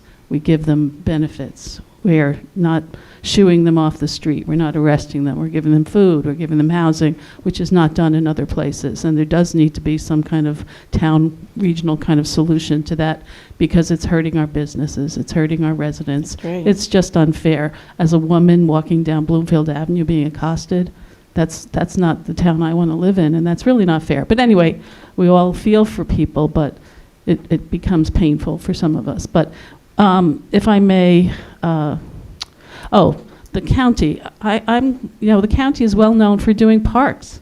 Why aren't they Yes. involved in Clary Anderson? Could they help us on Clary Anderson Arena? You know, that's an option. That would be right up the county executive's line. He's done wonderful things on the Essex County parks. So just throwing that out there, That's a Essex great County, if you're idea, though. listening. Yeah, but no, sometimes it's Yeah. just for the ask. And so since I think you're on that committee with Councilor D'Amato and someone else, I don't recall, but I think sometimes it's just for the ask because that's how county exec actually ended up taking over our iris gardens Yeah. because of the ask. So Right. yeah, that's why I think we should get more aggressive But with that's those my type of point about the things. finance people. Aren't Yeah. they supposed to be looking out for us with respect to monies that we're paying to the county and to, you know, participate in getting some money from the county if they can, or looking at what the county has available, what grants are available? I don't know what we do on that score. That's really just my question. Well, I think it's a wonderful suggestion, and as I said a little bit ago, I certainly am interested in now taking a more aggressive stance in that direction. I don't think I was really thinking about it as much as you were in terms of how to make that work for us better. But since I've received what you said and I'm processing it now, I think that that's a wonderful opportunity for us to think about that as well. So thank you. I have another question about, you said, I think it's the UCC people, that their direction comes from the state. Are their salaries set by the state? Because they seem to be really high. If you look at the chart you had where you had the number of employees and the salary and wage category? That's based on our salary ordinances. That's based on our all union salary ordinances, non-union salary ordinances.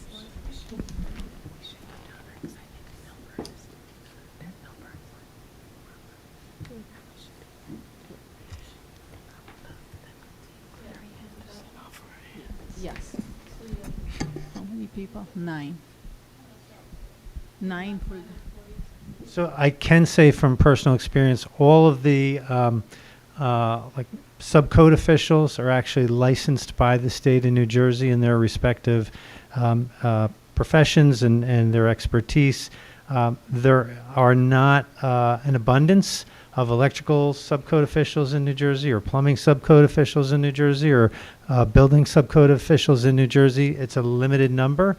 So they are actually able to command a higher salary because not anybody could be an electrical. You need to have a lifetime of experience and certain skills and pass the test and to actually get your license. So for all of those reasons, it actually makes somebody with one of those licenses much more marketable, and it actually drives up their salary demands. Just another question about the attorney's office. You had only $130,000 for the salary and wages, and I understand that's prorated because but are you planning for, in general, a full-time attorney, an assistant attorney, and one paralegal? Is that what's in the budget? Okay. Another question, just respect to your permitting department. Is it up to the contractor to make sure that a permit is received by the person they're working for, or is it up to the resident to make sure that they get a permit? Or like if I'm doing kind of installing a piece of a water heater, do I have to make sure that I get the permit, or when I contract with the local contractor, is that the contractor's obligation to make sure I get the permit? And then the inspection.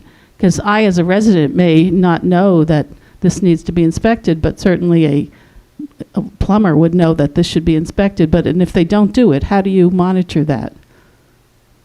Maybe I should talk to you offline, because I've had this situation and it's a problem. It is ultimately the property owner's responsibility to make sure that the contractors are getting all the permits and approvals that are necessary.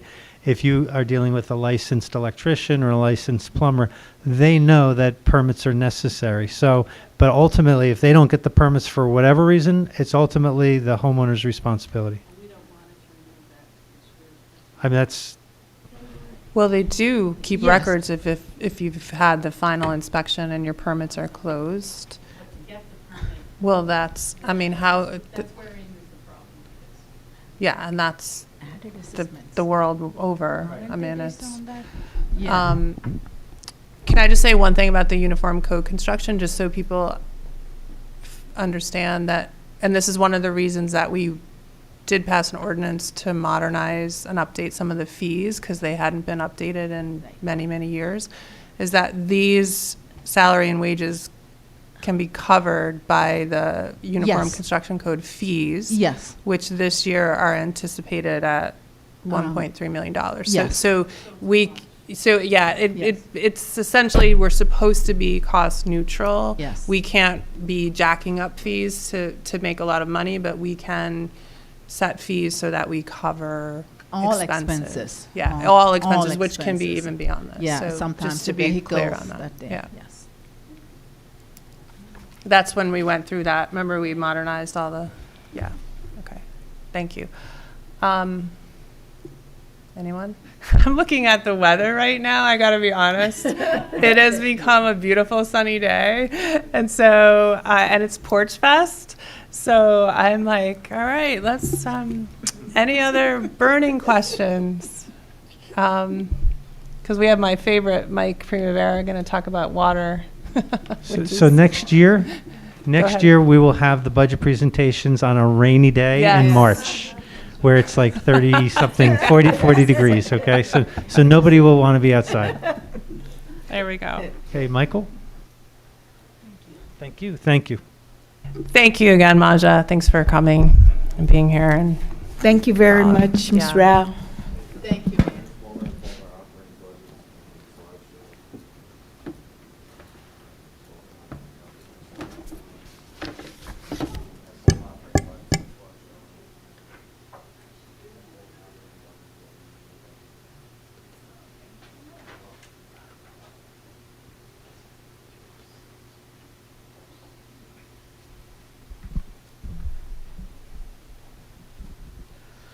Good afternoon. My name is Michael Primavera. I'm here to go over the water and sewer budget request for 2025. Start first. This is just a brief introduction to our mission statement. Our mission statement is about 4 to 5 pages long because of so many things we cover. The mission statement above, while short, contains a vast array of functions. The statement consists of the expectation that whenever you turn your faucet on, flush your toilet, brush your teeth, shower, etc., service will always be there. Nobody ever worries about the shower turning on, having the toilet flush, or an exit for all their sanitary sewer water when they lie down at night. These are all afterthoughts, hence the expectation of services rendered by the Montclair Department of Utilities. The utility department is made up of many functions, and then there's the list of the functions below. You guys have the full mission statement in the folders I handed out. Thank you. So water utility budget, salary and wages for 2025, $1.5 million. That's a 1% increase. Those are the statutory increases we have through the unions. Just the way how it's negotiated. Our operating budget is going up about 3.65%, I'd say. That is to cover the costs of the drought. We are still technically in a drought warning. And if we have, although it is raining, your stream flows are still low, so the state is still keeping that in place. And if it does get dry and the reservoir does take a hit and we have to run our wells into the fourth quarter, we will have to purchase chemicals, other needs to keep the wells online into that fourth quarter. We also have to sample them. So you have sampling requirements you have to meet quarterly. We normally budget for 1 quarter of sampling, but because we are in the drought warning, we have budgeted for 2 quarters of sampling just to be sure we are covered in that need. Other things we're going to have to deal with in terms of why the operating budget is going up, we have to do a carbon change out at Lorraine Well. Carbon has gone up exponentially over the last couple of years. Last year was $59,000. 2022 was $38,000. Because of the high demand with the PFAS and removing these chemicals from the water, the carbon cost has gone up a lot. So we are actually out to bid. The bid opening is next Wednesday. We'll know what the cost is then. But this is something we have to do because we did see breakthrough on a vessel for PFAS removal. And once we see breakthrough, we remove it to ensure that we are not putting any PFAS into the drinking water for the public. Capital improvements. Oh, I skipped purchase water. I apologize. Purchase water went up 2% from $2.15 million to $2.2 million. This is set by North Jersey Water District. North Jersey Water District, we are 5% owners in, so in Wanacue North, what we pay for quarterly is pumping and treatment of that water. And then we also pay from Wanacue South for a lease of an extra 1 million gallons a day. So that rate has not changed, although that contract is up in 2026, February 2026. We will have to renew it. The rate that did change was the pumping, the Wanacue North rate. So that's where we get that from. Capital improvements, we did request $2.5 million last year. We're at $3 million this year. Part of that $3 million we are requesting is for some tank improvements. Our tanks have not seen any improvements since essentially they were built. There's been no upgrades, no maintenance done to them. So we are actually getting ROV inspections done May 22nd, which I believe is next Thursday. And from that ROV inspections, what we can do is determine what we may need to do to maintenance these tanks and ensure that they are up to date and we do not have any issues with them. Other things we're looking to do is water main projects. You know, we want to keep replacing the water main as part of the Water Quality Accountability Act. You have to replace 1/150th of your system a year. For Montclair, is about 3,000 feet, so we have to do minimum 3,000 feet a year. Other things is just pump station and wells upgrades. I have another slide showing that. Our debt service is down 8% from last year. Our statutory expenditures is up 6%, and our total appropriations is up 6%. Sewer utility budget. Salaries and wages is up 6%.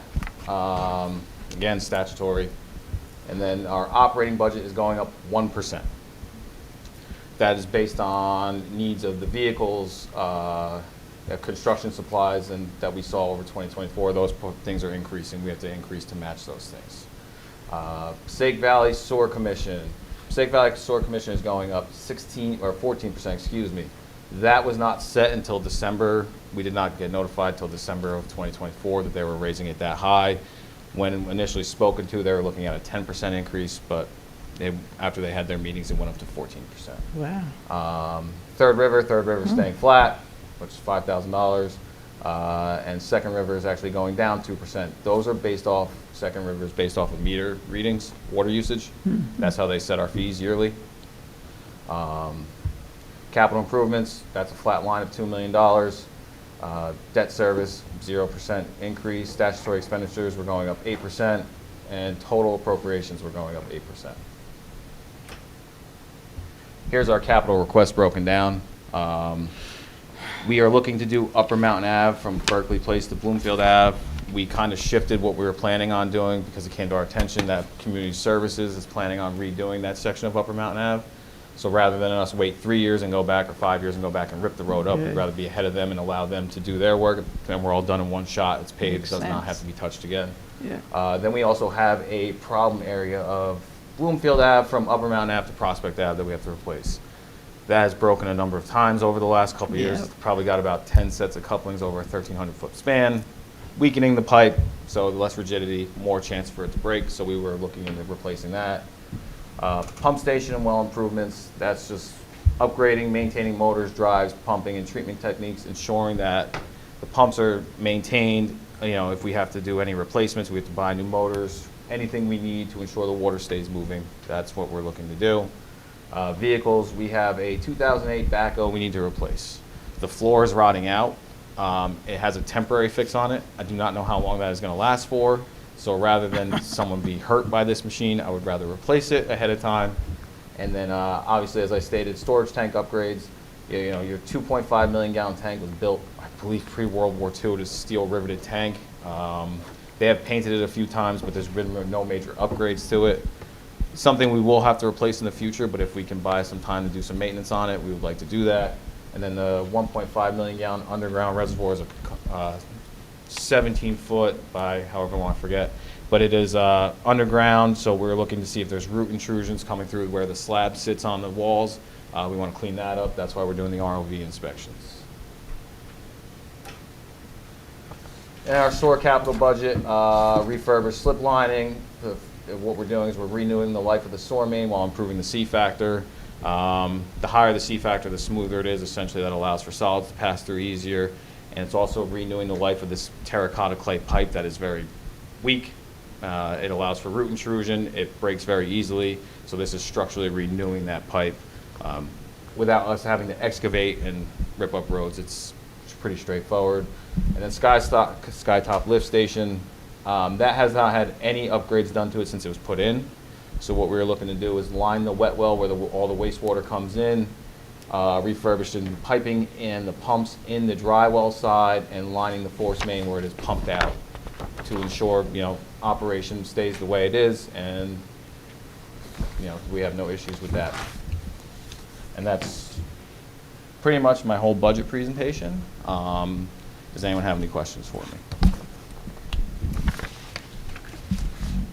With that section of road that you said you're going to rip up, and I think DCS is going to also be doing some work in that area, do we know if PSE&G is also going to be doing any work in that area as well? And, you know, so they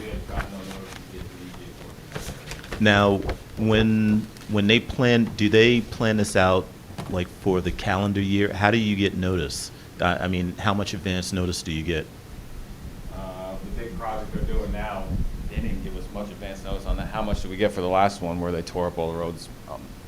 Maybe 2 months before What they. happened is the scope of the work can change pretty quickly. This is what happened in the last couple months. The scope of the work had changed from what they initially had told us.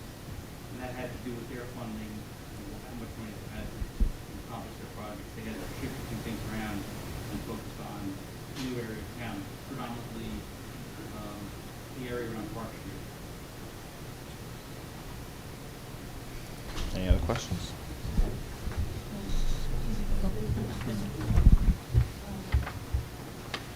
So with respect to salaries and wages for the water and the sewer utility, it's the same people that work on both, is that correct?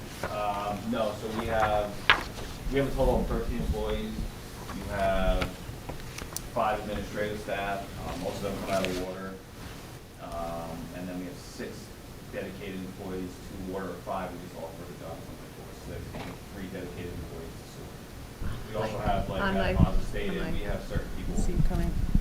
We have certain people in town who are charged to water and sewer budget. One of the mechanics, his salary split between the water and sewer budget. Donna over in the tax, water, and sewer office, she comes out of the sewer budget. Tracy Adi out of the water, tax, water, and sewer office, she comes out of the water budget. So it's a significant number of people in both. And Yes. yeah, I'm just trying to make sense of it's about 2.5 million in salaries and wages when you add the water and the sewer utilities together. Yes. Thank you. You can go home now. What's that? What did you say? You can go home now, given a nice day. Can you explain, and I want to say thank you again for being here on a Saturday. Now it's a beautiful Saturday. So these are both, so just so everyone again is understanding, these are both utilities, so they're both self-financing by fees. Water, we pay, what do we get, a quarterly bill or something? Some of our bigger users get monthly bills, and Okay. then I'd say 95% of town, yeah, you get quarterly bills. Yes. And that's metered generally. Yes. Can you explain our sewer bill comes, So the sewer bill, what we do with the sewer bill is it's based off your meter size. You're charged a flat rate for your meter size. And it's also based off the amount of water you use, but it's only based off the amount of water you use in the first quarter. That was the fairest way to break it down because you really don't do a lot of extracurriculars with your water in the first quarter. There's no grass water and you're not washing your cars, you're not doing anything outside. Most of your water is going directly into your sewer. So it's based off of that, and then it's also based off what we are charged by Passaic Valley. So that 2.7 million that we're being charged from Passaic Valley, that essentially goes to the user, so we break even on it. great, okay. And we were talking a little bit just yesterday about how when it comes to water fees and the, utility charges, Montclair, with our system, we come out kind of in the lower middle compared to what other towns pay for their water. And that our rates have not been changed. We did add an infrastructure charge because Yes. you're describing a lot of the infrastructure charge that's now mandated by the state, right? That or some I'd say of that. it's not technically mandated, it's just something people are doing to ensure that they have capital budget to do these upgrades, right? I know, like, if you look at Ridgewood Water, what they do is they charge you a PFAS charge. Essentially what Yeah. that's doing is that's going towards their capital improvements to remove PFAS from the water. What we did is we called it an infrastructure charge. Right. So that way we don't have to dedicate it to one place. Right. It can go where we need it at any given time. Because in this field, you may have one issue 6 months ago, and now 6 months from that point, it changes, and you have to shift focus and go somewhere else. Yeah, and I didn't mean the charge was mandated, but there are some changes to water systems that have been mandated, correct? They're coming up with new contaminants Yeah. that we're having to test for and remove from the water. I mean, we just did UCMR 5. Okay. Unmonitored contaminant rule 5. What that is that was 60 Gen X chemicals, all in the PFAS family that we had to test for. Essentially what the state is telling you in the next 3 to 5 years, they're going to become chemicals that they are going to be required to have, that they're going to have MCLs on them, and you're going to have to require to report, and if you're over that MCL, you will get a violation. Okay. Great. So one of the things we were discussing is, I think the last time that water rates had been changed was 2017 or something. Correct. That we will look, to potentially be raising rates, to set out a schedule of low raises in rates rather than having to, all of a sudden say your rates are raised 25%, that we may look to do like 3%, that Yeah, over. if we did an annual 3% increase a year, what that would do is that would essentially keep the utility at the bottom of the middle while we were able to increase our budget as needed and increase the rates, but not hitting the user at one time. If you look at other towns, some towns just raised their water rates by 40 to 50% because they were so low. Mhm.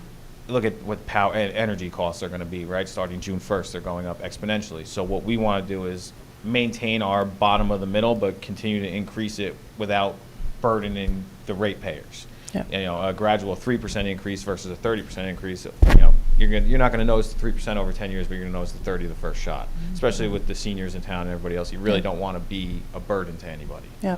Okay. Thank you for that.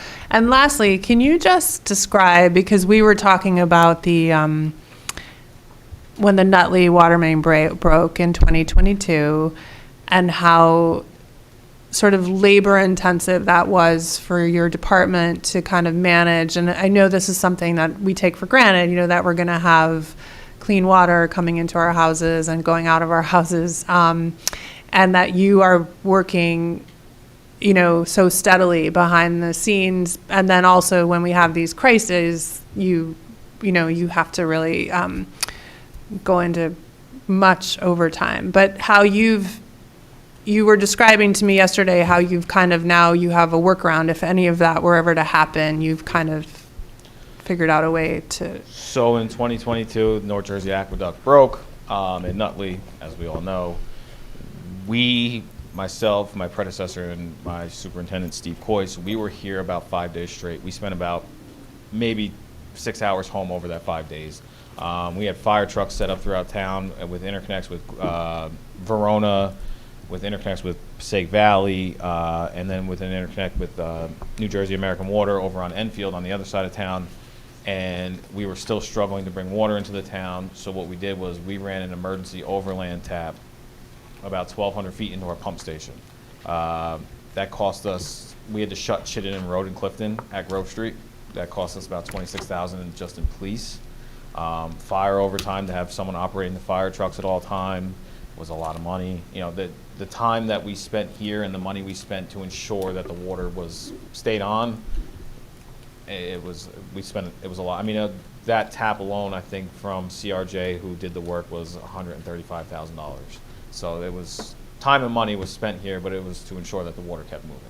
Okay. And now what we have in place in 2023, we ran what we had a contractor come in and do is on the 20-inch main on Grove Street, they cut a T in with 3 valves, and now that goes directly into our pump station. Mm-hmm. So what we have to do is we have to flip those 3 valves and call Passaic Valley, and they have to turn their valve on. And what that'll do is that'll actually feed our pump station. So we just have to flip. It's 4 valves essentially, and turn the pumps on, and we can monitor and then go home. Great. So if anything like that were ever to happen again, we have an alternate source. Yeah, we do have a direct alternate source that goes into our pump station. The problem with Montclair, all our sources, any of our sources where we could tie in, come at the lowest point in town on Grove Street. And you have to pump it up to the highest point in town, which is, you know, Upper Mountain and above. So it makes it very difficult to do. Okay. But thank you. And thank you for all of your work. No problem. And I'll segue just by saying, does anyone have any questions? Any other questions? Go. Just, I know that we had spoken about offline with potentially putting a well in Nishwain and maybe those woods, or I don't know if it's Carey's Woods. Yeah, Carey's Woods over there. So I don't know where that stands here, and if that well was tapped, would it help if you have some sort of crisis like you were just describing? Absolutely. And, you know, we had our 2 wells, Lorraine Well and Glenfield Well, helping, but it wasn't enough. Obviously, we were working on getting Randwell back online, and then the well over by Carey's Woods, I know is a hot button topic for a lot of people, but it would, essentially that well alone could pump around 1.2 million gallons a day, and where it sits, it can actually go into all 3 of our pressure zones depending on how we pipe it. So it has a benefit of a multitude of things. Not only that, but the other thing that we have to look at if we are going to look into that well is, as I stated, we pump all our water in Grove Street by the Montclair Beach Club. Now it has to get to the far end of town, that same water, right? Over time it's going to degrade. That's just the science of water. There's not much we can do in terms of water quality. If you were to put that well on the far side of town, you could actually increase the water quality, especially in the summertime. As water warms up, the chlorine doesn't last as long. You have more of a chance for bacterial growth and things like that. So what you really want is the well water that's treated over there is colder, chlorine will last longer, it'll increase the water quality on that side of town. Can you tell us the status of Randwell? Randwell, we just finished the required paperwork to now design. So now we are able to design Randwell. We had to go through a checklist, which was an extensive checklist to even start the next process. So we are working on that now. Not in this budget request, because we have to still design. So in 2026, we actually requested money for Randwell, and in 2027, we requested money for Randwell. What we did was, it was $1 million and $1.5 million between the two.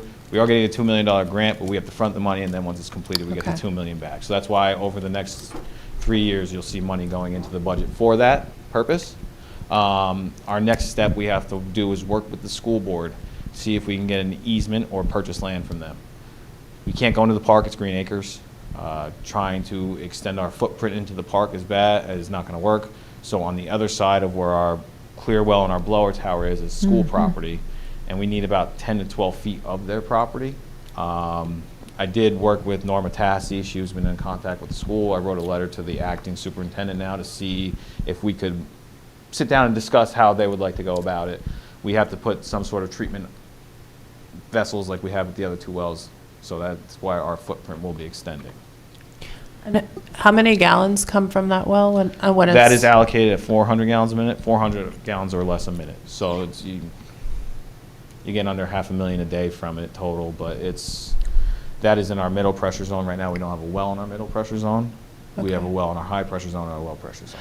And in a day, you're pumping from Montclair about 5 or 6 million, is that? What time of year are we talking? Let's say peak in summer. Peak in summer, you can pump anywhere from 6 to 7 million a day. Okay. Okay. And then I've heard that the Nishawayne well would be again, I know that there's a lot of ifs and not saying that it would definitely happen, but that would be the largest well Yes. potentially. So that well is permitted and allocated at 1,200 gallons a minute. Okay. So that would actually, what that does, that actually helps your firm capacity, because as part of the state rules for firm capacity, your largest producing well is not allowed to be part of your firm capacity. So right now, Glenfield well is not actually on our firm capacity. So if you were to put Nishawayne well into service, Glenfield well would actually be added back to our firm capacity, increasing our firm capacity and giving us extra water essentially. Right now, I think we have, based off the latest, it's like an extra 1.62 million gallons a day in firm capacity.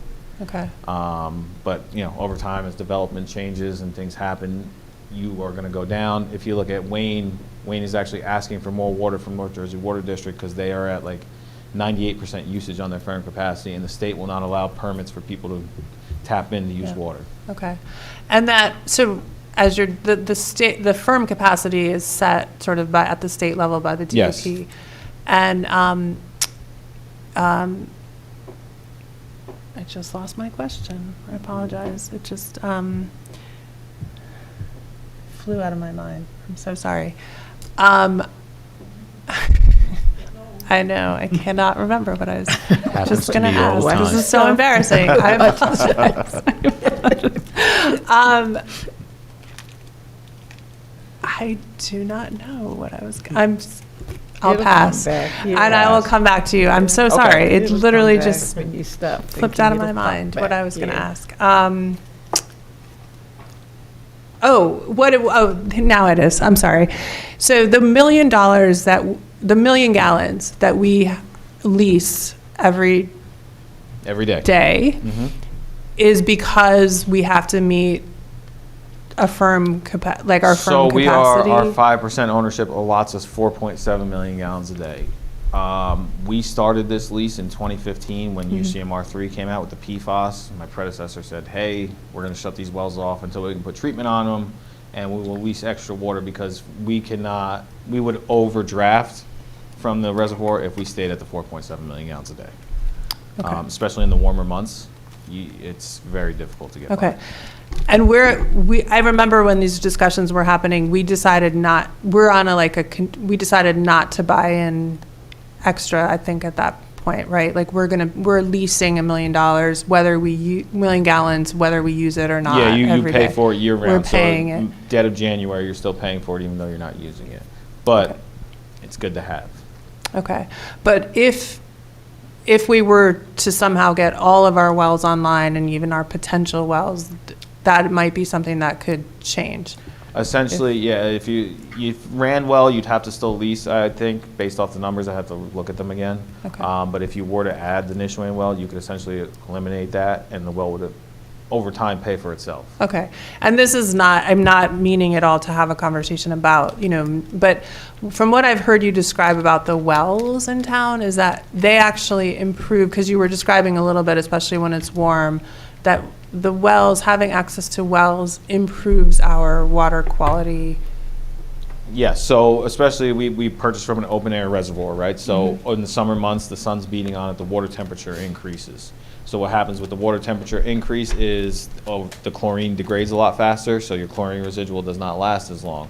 And that's, again, a chance for bacterial growth. Another thing you have with surface water versus well water is organics in the surface water. They create disinfection byproducts. They're trihalomethanes and haloacidic acids, which we have to sample for quarterly. So what well water does is actually decreases those THMs and HA5s and reduces your chance of going over the limits that's set by the DEP and going into a violation. Okay. Question? Two really quick questions. So if we were to be able to make the Nishuane well functional, what customers in what areas of town would that most? So your biggest impacts would be the end of town for the 4th and the 3rd ward, right? Because they are the furthest users and they're the furthest from your water source. Okay. You'd be able to impact them. Great. And then I was glad to, I think it was on your earlier slides where you talked about coordinating with DCS. Yes, that's for the Upper Mountain Ave from Berkeley Place to Bloomfield Ave. So is that part of the process where you all coordinate? to So make we sure- try to. Our big thing right now, especially with a system that's 100 years old, we're trying to reduce water main breaks and areas of poor fire flow we're trying to increase. That's part of what we do when we hydrant flush is we get to see how well the hydrants operate and if an emergency, if they would be able to maintain during a major fire. But because Upper Mountain Ave is becoming a problem area for us and we go to the DCS and say, hey, what's your plans for the future for this area? And he said, hopefully summer of next year we'll be able to redo the road. So ideally what I would like to do is go out to bid by December of this year to replace that water main. You can award it in January, and if February is nice enough, if not March, you can start actually laying the pipe, and then by the time he is ready to go redo the curbing, pave, whatever he plans on doing, we're out of his way. Thank you.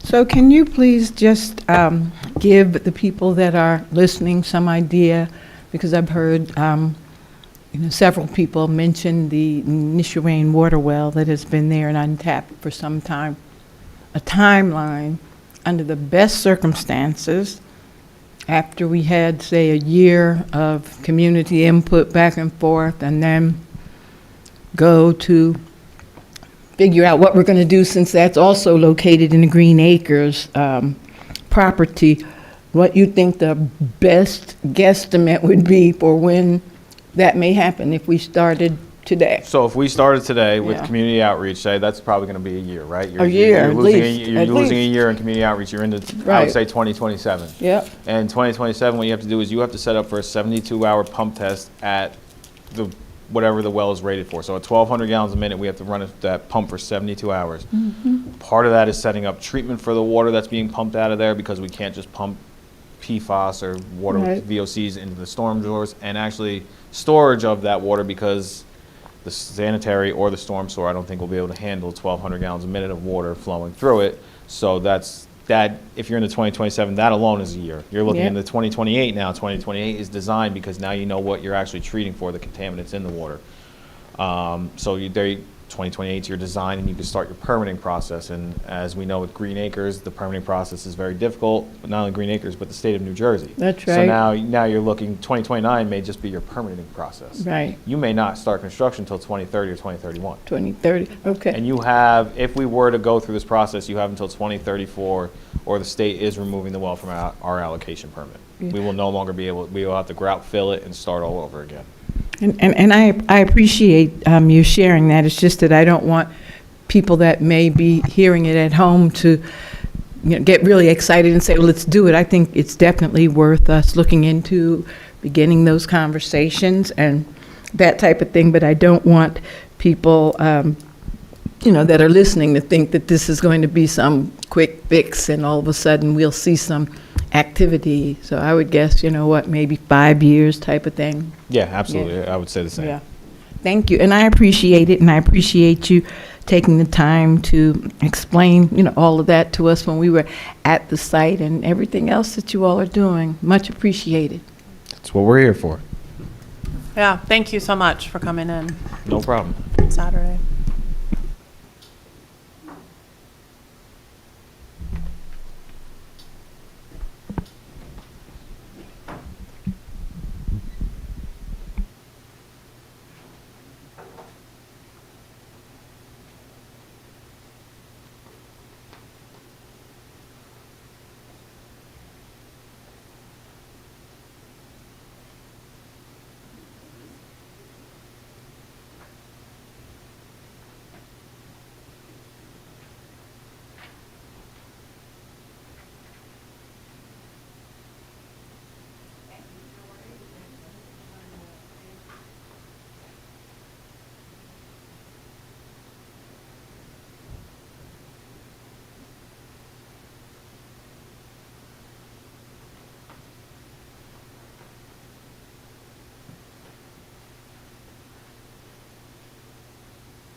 Hello?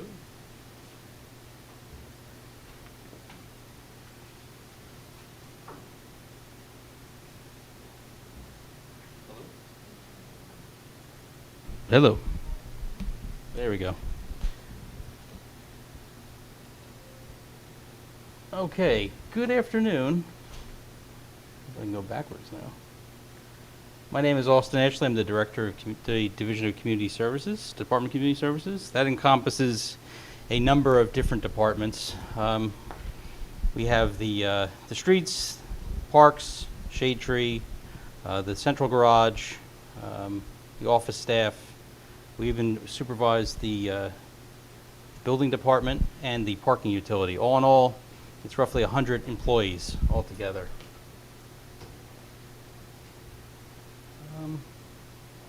So our budgeting goals for the year 2025 are to increase the staff training.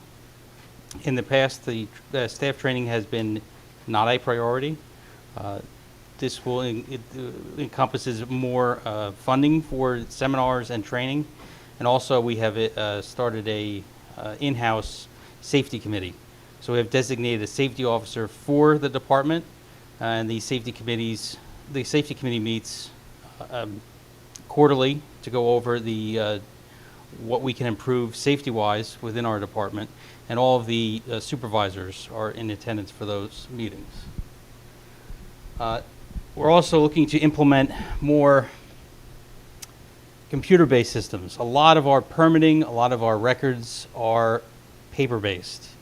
This, as you can imagine, causes significant problems, not the least of which, as is the case in many buildings, is we have a leaking roof, which we're going to be remedying this year, but a lot of the files in DCS have been damaged because of the water that has infiltrated our building. And that goes down to the improving of the infrastructure as well.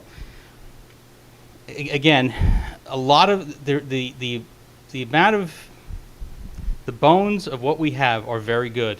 It's just a matter of getting the proper maintenance for our facilities and putting them on the road to be self-sustaining, basically. If we can put enough money into these buildings where we can keep a consistent funding level, it should not be a big burden to keep these buildings in good shape. It has been not the priority for quite some time, and we're looking to change that. So what are we here to do? Our department is one that touches people basically on a daily basis. We're the refuse and recycling. We're out there every day. We're the people you see on the streets that are doing the weed whacking. So our focus really is what the name is community service. So with the exception of probably water and sewer, it's one of the first services that you use on a daily basis. Now, Mike's got the bathrooms. I can't take the bathrooms from him, but but I have the garbage. So it's one of those things where you don't notice if something's going wrong until it is, and that's kind of the way we like it. On the other hand, we want to make sure our employees are recognized as well. So we're looking to provide high quality, efficient services. All right. We talked about the increasing seminars and for staff. I'll give you an example. We had to do forklift training, so we had to bring in an outside vendor to do the certifications for forklifts, for the operators of the forklifts. Some of this training we can do in-house. It depends really on what the equipment is and what we're talking about. But you have to understand, too, that there's a training aspect for every piece of equipment, because almost everything in this department is dangerous at some point in some way. So we take safety very seriously, and we're making sure that our employees are getting the training that they need. As I said, it's a lot of employees and it's a lot of equipment to get that done, but that is something that we're doing. And one of the modernization tools, in addition to the permitting process, what we're currently looking at with the Office of IT is a program which analyzes the conditions of the roads. So what does that mean? This is a technology that you drive down the road, you have a camera mounted in your vehicle. It takes a picture every few seconds. And what it's doing is it's taking an AI processing, is looking at the condition of the road, spider cracks, potholes, you name it, even to the street signs. It'll tell you if the street signs are obscured by a tree limb or they need to be replaced because they're faded. So this is the type of stuff that we're looking to implement going forward. And what it'll do also is it'll give a rating for each section of road, which you can then expand to a certain mileage or whatnot. It's quite exciting. All right, so where's the bulk of the increases? So we're looking at basically a 3% increase for the operations side of the department, and the bulk of that really is coming from the engineering services, and that's not really a surprise. This is something that we've been seeing year over year. Why are the engineering costs going up? Well, for one, we're taking pedestrian safety very seriously, which that means that we are studying a lot of intersections. We want to make sure that we are coming up with the appropriate response when we have an intersection that is questionable or has experienced higher than average accidents. The other thing too with that is all these improvements, no matter what it is, really do need to be looked at by an engineer. The work that we do is covered and is insurable because a licensed engineer has looked at it and we're working under their guidance. So it is a cost that is a growing cost, but I don't think that it's out of the ordinary for a township the size of Montclair. We've talked about the seminars and training. I mean, it is a large percentage increase, but dollar for dollar, it's not really a tremendous amount. We will be utilizing also, the JIF has also offered a number of classes that are free. There are certain things, though, that equipment-specific training that needs to be done by a vendor that we'll bring in.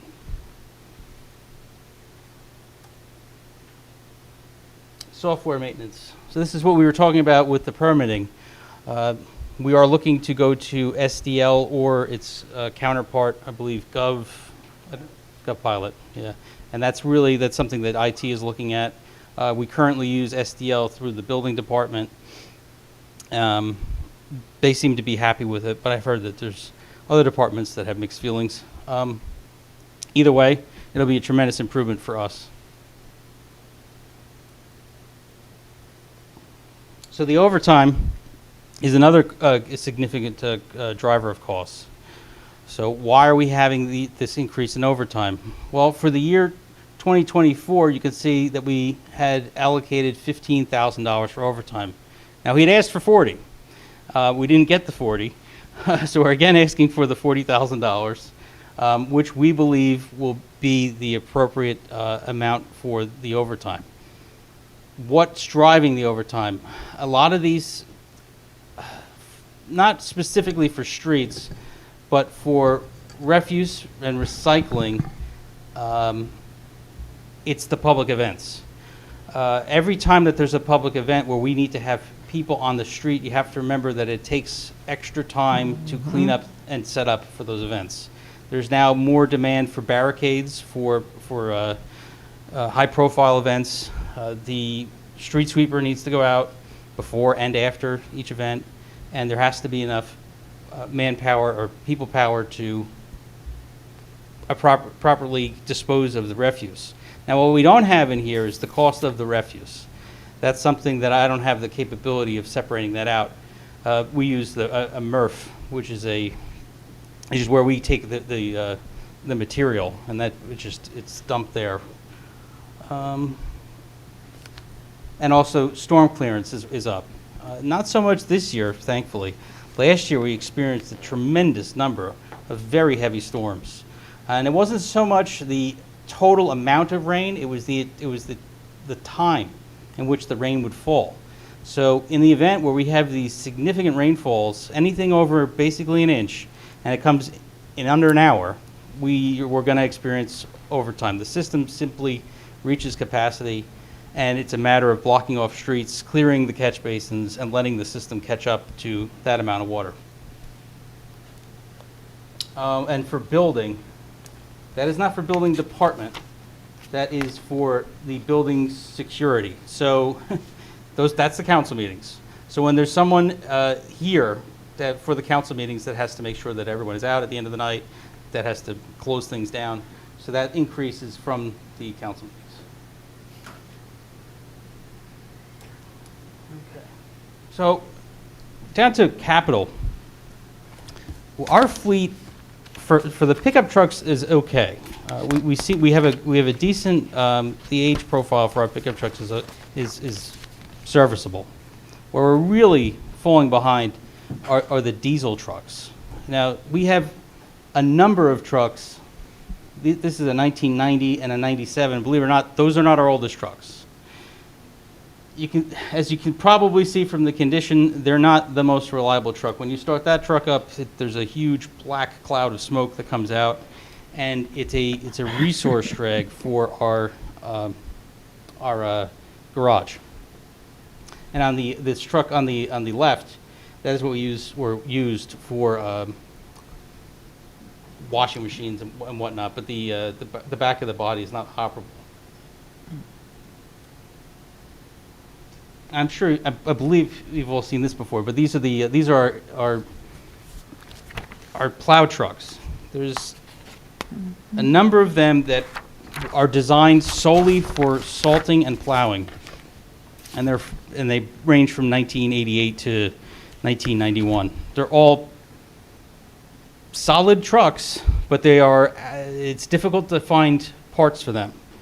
We recently had trouble finding windshield wipers and headlights for these trucks. Mm-hmm. Now, if you've ever driven in a snowstorm, those windshield wipers and headlights are pretty important. And we're looking to replace these vehicles with vehicles that are not going to be unitaskers. It does not make a tremendous amount of sense to have a truck sitting there for 9 months out of the year not doing anything when we could be using those vehicles for other things.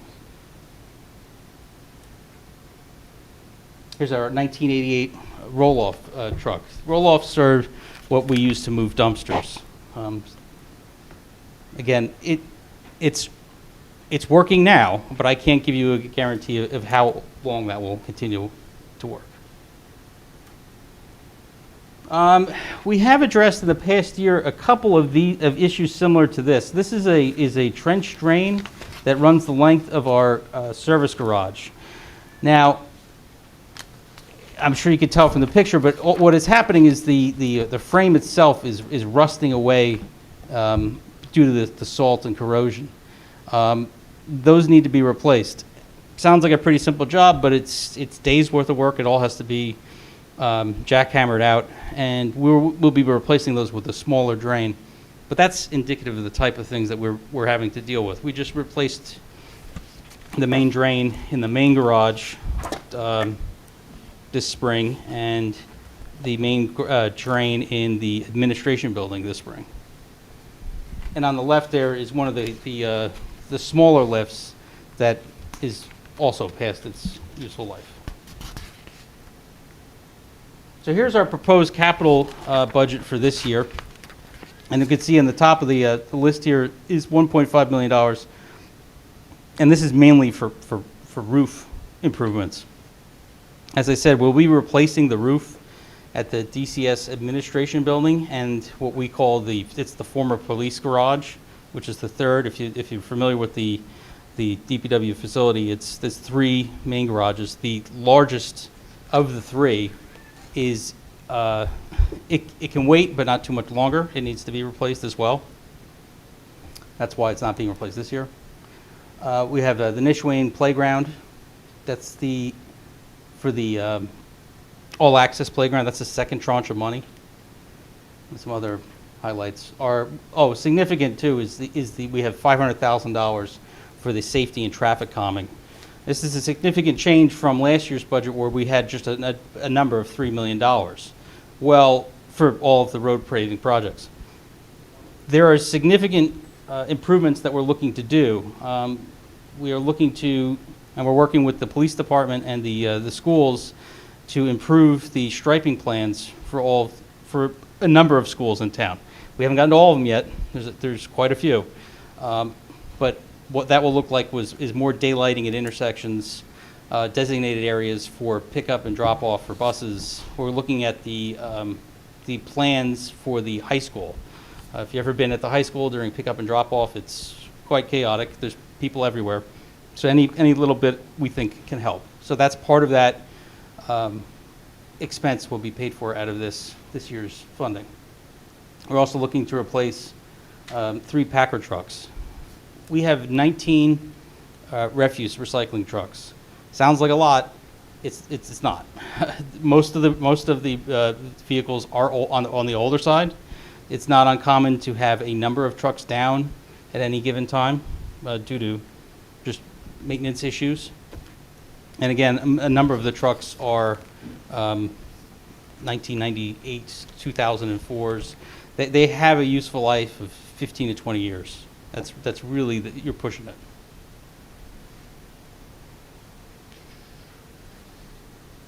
For the parking utility, we're looking to, again, improve maintenance. A lot of the decks themselves, actually I should wait until we get to the slide. We'll wait for that one. We're looking to do 2 additional maintenance workers. It's not really additional. They don't really have maintenance workers.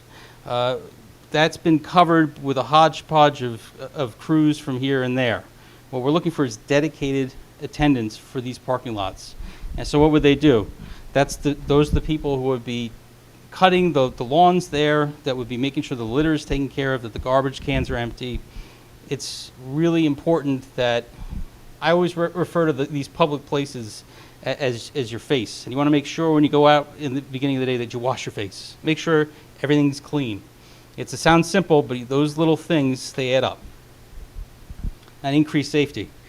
We're looking to add more cameras and the devices. I'm sure you're familiar with the Code Blue. It's the blue lights with the call buttons if you ever need help. There's currently, I believe, at the Bay Street station, there's currently 2, but they are in need of repair. We're looking to expand that. We're also looking to have more security cameras for each of the decks. Here's our planned improvements for this year. A little bit of paving. We did a bunch of paving last year, if you recall. It was the cameras I was talking about, the lighting, the pay stations. That's a cost saver there. It's a large ticket item, but it reduces the number of actual meters that need to be maintained and emptied. That's just an overview of what is available in the capital funds currently. These are open various capital improvements. And why we're showing this is because there's going to be significant costs to maintaining these decks. So here's some photos of what conditions we're currently seeing. Now, what is causing this is the expansion joints were never properly maintained. So, well, the expansion joints need to be replaced and monitored throughout the years. What happens is once the water gets through those expansion joints and gets down to the underlayment for the parking decks, it rusts the metal that the concrete sits on, causing the rust to pop and causing this degradation. So these don't look that scary, but they are. If you remember the I don't remember the name of the building, but it was in Miami where the pool was leaking after a number of years. So that's the type of thing that you have to be monitoring for, and it's going to be expensive, but that's the kind of work that you need to do with these parking decks, and we're looking to do. All right, that's. I hope it wasn't too scary. Sure. Is that something that we? Oh, sorry. So is that something we'd go back to the manufacturer and installer about? It sounds like a product defect. No, that's a maintenance issue that we. It's a maintenance issue on our part. Depending on the age of the deck, but that's really something we need to be on top of.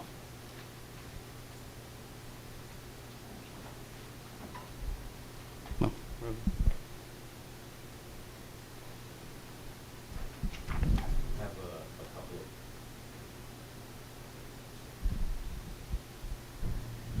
I have a couple of questions. The permitting software, that can be used by other departments besides, I guess you're going to use it for construction type permits for residents, but that can be used by any department that requires permits, do you think? There's a number of departments currently using SDL. Okay. So we're just looking to add on to that contract to make to digitize our process. Okay. But yes, that's used by a number of different departments. Safety. So just in my day job, you know, I have a lot of customers that are manufacturers in plants and things of that nature. And when I walk into the plants, one of the first things I see is number of days since last accident, right? And, you know, obviously they want that to be a huge number, right? Because it, you know, obviously employee safety and everything like that, but it also has an impact on insurance premiums, right? So I already know the answer to this, but I'll ask anyway. So with all of the safety classes and trainings and things of that nature, you know, I'm assuming that you see a reduction in insurance premiums coming down the pike when I guess there's less incidences. Sure. I mean, so the way that we always looked at these things is if you take care of the little things, you make sure that the little things are, that there's not a wire, an extension wire over a walkway, or all those little incremental changes end up having an effect on it reduces the big injuries. It's hard to say quantify exactly how much you're going to save on there, but it's a culture of safety thing. So once you institute that culture of safety, it has big impact. It's funny, and not to spend too much time on this, but I had a customer, and we could be going to lunch, and before they start speaking anything, they would say, it was almost like a prayer. They would talk about safety first, and it was just ingrained in their culture that before you did anything, you have to talk about safety. Mm-hmm. So my last question, well, I think we covered all my questions. Okay. Sure. I've heard this question come up a few times from residents, but street sweeping, I understand we only have one street sweeper. We actually have two. Okay. We don't have the staff to put out the second. Preferably, I'd like to have three, because the size of the town and the number of streets that need to be done, the commercial areas need to get done almost every day. It's a high volume. There's a lot of material there, but we're required to sweep every street at least once a year. That's not enough for me. You know, that I want to have more of that. So it's a staffing issue, and what we've been working on over the last 10, 12 months is shifting the way that we are staffing some of our departments. It seems to be successful, but really we're treading water. We need to be able to add some employees. Not asking for it this year, but we need to be looking down the road to know that we're going to have to add some employees, particularly for street sweeping and for the shade tree division.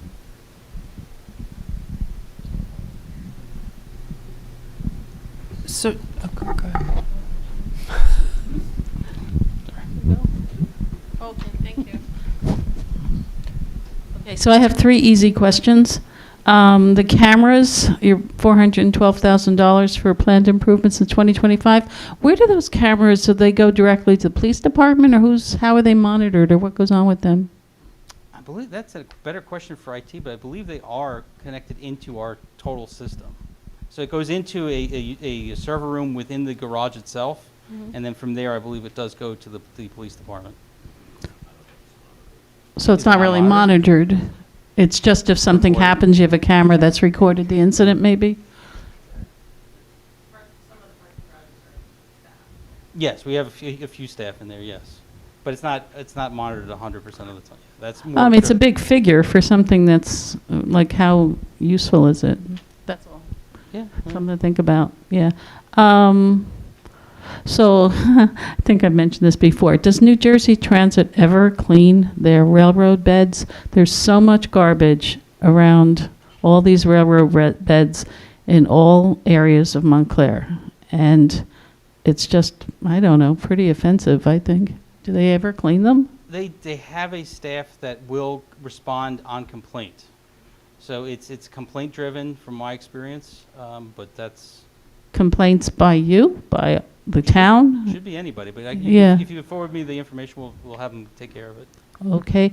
And my last thing is, I know just in front of my house, and I'm sure they're elsewhere in town, there's green things that separate, I don't know what you call them, islands, green islands that you guys, tend to the grass. Why don't we just make those so they don't need to be mowed? So then you'd cut down on staff time doing the maintenance of those islands. If you put pachysandra or some kind of plant that didn't need to be mowed and was, okay. Did you ever think of doing that? Yeah. I think that makes a lot of sense. It's just a matter of finding the time to get it done and the budget to do it. Yeah, because 3 guys come down to mow like a little bit of an area. It seems like a big expense from a time and a man-hour point of view. And I think I'm just looking at the islands by my house, but I'm sure there's other places where we could replace that grass with pachysandra or ivy or something, or maybe some, I don't know, natural thing. But I think that should be looked at as a cost-cutting measure. That's it. All right.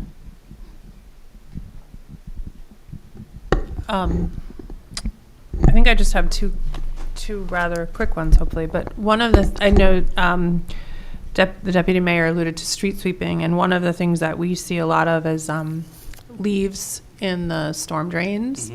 And I think we've talked about equipment for that, or because we have, for example, in the second ward right now on Park Street, there is a storm drain that it's not just that there are superficial leaves. It's something deeper, because when it rains, it's really overflowing. And we've talked about, I think we're doing the mapping for the system, but also then, do we need more equipment, or how are we, how's our equipment for that, for dealing with sort of the leaves and the, because again, this is our town. We have a beautiful green town in terms of mitigating flooding, which I know is a big concern for everybody. So we have a hot list of areas that we looked after for when we know it's going to rain. And yes, the street sweeping does help with that, but you're right. It's the basins themselves that fill with material, even through the course of a normal storm or whatnot. What happens is, in a normal storm, if you have that tremendous amount of water flow, it's not really a problem. Once it gets clogged, even a little bit, that's when it really clogs up fast. So what we use in that situation is what's called a sewer, it's a combination jetter Vector truck. Our jetter Vector, I forget the year, it was in the 90s, developed a hole in the main compartment. So we put that out to get a request for how much it would cost to fix. The cost to fix is $250,000. The new truck is $540,000. I'm recommending that we spend the $540 and get the new Vector truck. We tested a few different models. They are tremendously more powerful. What I was told from the storm sewer crew was that their truck at idle was more powerful than our truck was at full power. So there's been a tremendous increase in capability in this equipment. So once we have that in place, we can do a schedule of getting those things cleaned out on a regular basis and not be complaint driven. What really should be happening is there should be a systematic approach to having these cleaned annually. That was not the case in the most recent past because they couldn't risk the vehicle. I mean, what ended up happening is we were out on the job cleaning out a dry well, and the tank itself it blew out. There was nothing. There's a giant hole in it, so that's useless to us now. So we're currently operating without that system. The other thing to keep in mind, they take a tremendous amount of time to build. There's 6 or 7 that are currently going to be coming available in July. If this budget passes and that Vector truck is in there, we'll be looking to make that purchase pretty quickly. It's in order to secure one of those 7 trucks. So that's just something to keep in mind. Are these the kind of things, are they available for rent or like on a? Yes. Yeah, we looked into renting them. It was about $15,000 a month to rent. Okay, but you think the life of it, the $500,000 is Yes. worth, okay, okay. And No, Is there a service? I guess I'm after him. Contractor out there that does this sort of work? Yes, we've used them in the past on Cross Street, actually, 3 or 4 years ago. They came in and they cleaned a section, I forget the length, but it costs around $100,000. That's a small street. Yeah, yeah. So I once again want to thank you for everything you're doing. I think it's extremely important that we're looking at the budget and we see about $440,000 in overtime. And I think that it's important for the community and even other people that are maybe not Montclair residents who come here to celebrate. Our strength is in our diversity, and we do all kinds of wonderful things that we're really excited about. This evening, we had the Lantern Fest, the AAPI, from 6 to 10, and we have a lot of other things, and we're growing and expanding as we get additional groups.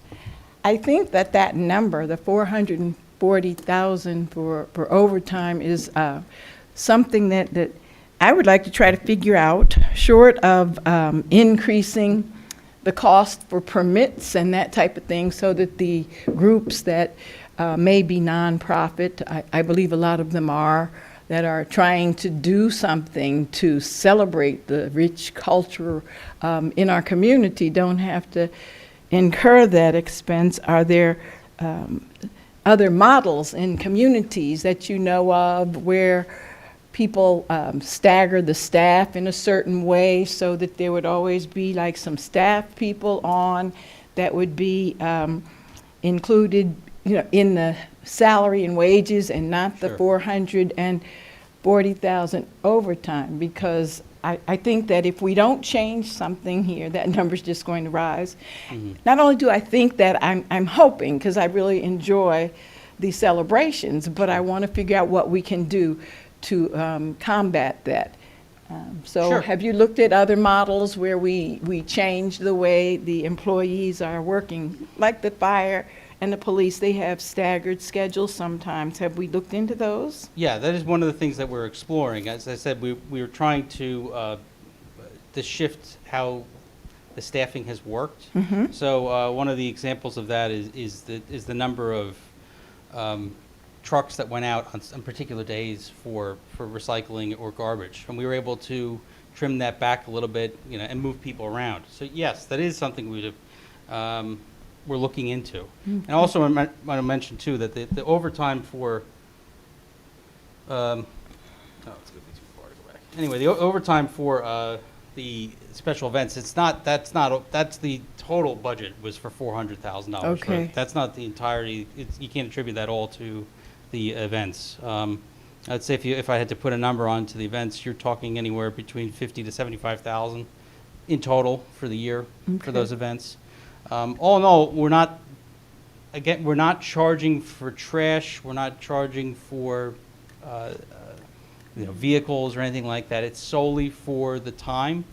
But yes, the short answer is that's something we're looking into, and I think that makes a lot of sense. Is to stagger the shifts. Yeah, no, and I celebrate you, and I don't think in any way it's not a fault of you all. I think it's incredible that you're there, you show up, you have sometimes 2 shifts of people on during the day when it's a huge crowd and that type of thing, and then sometimes you have to go the day after. So I celebrate you all for being there. I'm just trying to figure out, is there a way that we can shift things around so that we're not, seeing whether it's $75,000, $100,000, or whatever. And so maybe, shift A works on Monday, Tuesday, and then, somebody else is working on Saturday and Sunday, whatever that would look like. I think that makes a lot of sense. Yeah. Thank you. Can I just one, I know in Princeton, for example, they are now you make an appointment for bulk pickup, because of course bulk pickup is not something that you're doing every day or every week necessarily. Is that something maybe we could think about, if that's something that if we had the software infrastructure that instead of, because right now we're saying that trucks have to troll the streets, right? Correct. To see, whereas if we, people made an appointment on putting out this. Anyway, that's just something to think about. Yes, we've had conversations about that, and also for the vegetative waste in the off-season, because really it's become where there isn't one. So Right. there's a tremendous demand for vegetative waste almost year-round, Yeah. particularly. Yeah. So if we can go to a appointment-based system, it would be helpful. Yeah. So, but Yeah, it's something right. we're- Because for leaves, that's a great idea. Yeah. And just you mentioned that the businesses don't, or the nonprofits don't pay for trash, and it's also the residents don't. Just so people are aware, in other towns outside Montclair, people are paying hundreds of dollars a year to pick up their garbage. Absolutely, And that is not the case here in Montclair. So Right. just clear there. One other thing, and I'm gonna let you go. You mentioned all of these trucks, these big trucks, hopefully we will be retiring, and you mentioned that they're diesel. Yeah. Are there alternatives to diesel going forward if we're going to be investing in these big trucks for at least some of them? So what we're trying to do is replace, because primarily these trucks are for snow plowing and salting. So there's really not, that I've seen, the technology that can handle that yet. There is a mandate, which we had approval to purchase one of these trucks for last year, and we put the order in, and they were unable to sell us the vehicle because they hadn't sold an electric version. Because there's a law in New Jersey where you have to sell 1 electric vehicle for every 7 diesels. That just came into effect starting in January, and we just missed the deadline. So we're waiting for them to sell an electric truck in order to purchase our replacement. It's not there yet. It needs to be able to perform at cold temperatures for an extended period of time. Yeah, I'd love to, because the electric vehicles, the maintenance on them is significantly less. Yeah, you know. So it would be a big improvement, but Okay. So maybe not for these enormous, the big trucks, but for, we could be thinking about replacing, pickup, whatever, the ones we can is with electric as we can. I think the thing that makes the most sense in my mind are the building department, the code enforcement, the vehicles that can sit and charge and aren't necessarily going to be emergency response. I mean, there are cases where the building department does have to respond to emergency, but it's not thankfully a tremendously common.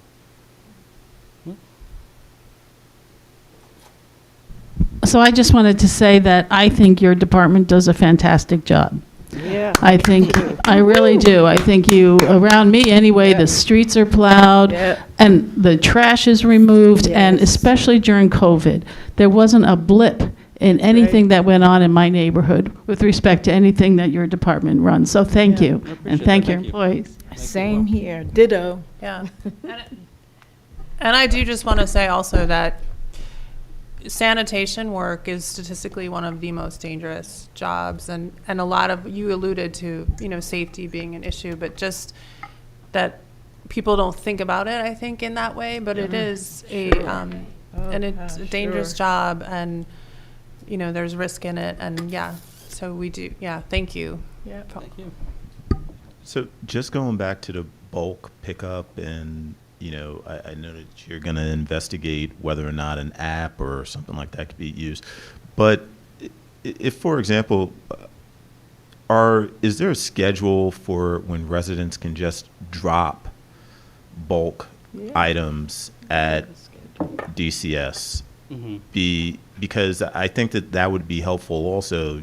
Like I have a weight bench in my basement that's been sitting there, and I keep on forgetting the once a month thing. But if there was a scheduled day, or days, I could just go and drop it off.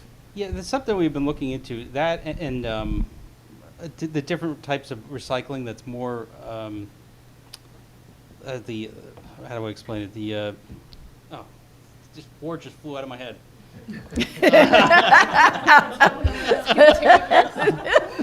The styrofoam. I'm sorry. We're looking into the styrofoam. That requires more. That requires more manipulation of the material. It needs to be bagged, stuff like that. So yeah, that is something. But that would go along with the split shifts, because if we could make that a weekend duty, it would make a lot more sense to have more options available. We're also, the other thing we're looking into is because we always have extra wood chips, so making wood chips available for free, because to us it's a waste product. So if anybody could use it, we'd just have to have an area where they can come pick it up and take it where they need it to go. Uh-oh. I'm not gonna. We spoke a little bit about another Yes. waste product, which I'm not going to bring up here. I'll speak to you about it offline. Okay. Are we good? Good. All right. Yeah. Okay, so it's 1:15, so it looks like we're wrapping up a little earlier. Thank you, Austin, for coming in again on Saturday. Thank you to everyone who's here. Manager Marks, do you have any closing words? Mayor, do you have any closing words? I'd just like to say thank you. And I know you alluded to the Lantern Fest, also Yes. Porch Fest. My husband band Montclair is Art Museum Gala Yep, tonight. it's A lot of things going on. And again, I know we thanked Maja Rao, who's been our chief financial officer in this wonderful township for a while. But thank you again, Maja, so much. You will be missed. You've just, you've always showed up. You've been here at all of our council meetings and to help us all. And Manager Marks, thank you also. You came just a short while ago, jumped right in. You're giving up your Saturday to be here with us. So we appreciate you, Manager Marks, as well. Any closing remarks? All right. Any closing remarks? All right. Happy Saturday, everyone, and thank you all again for being here. Thank you.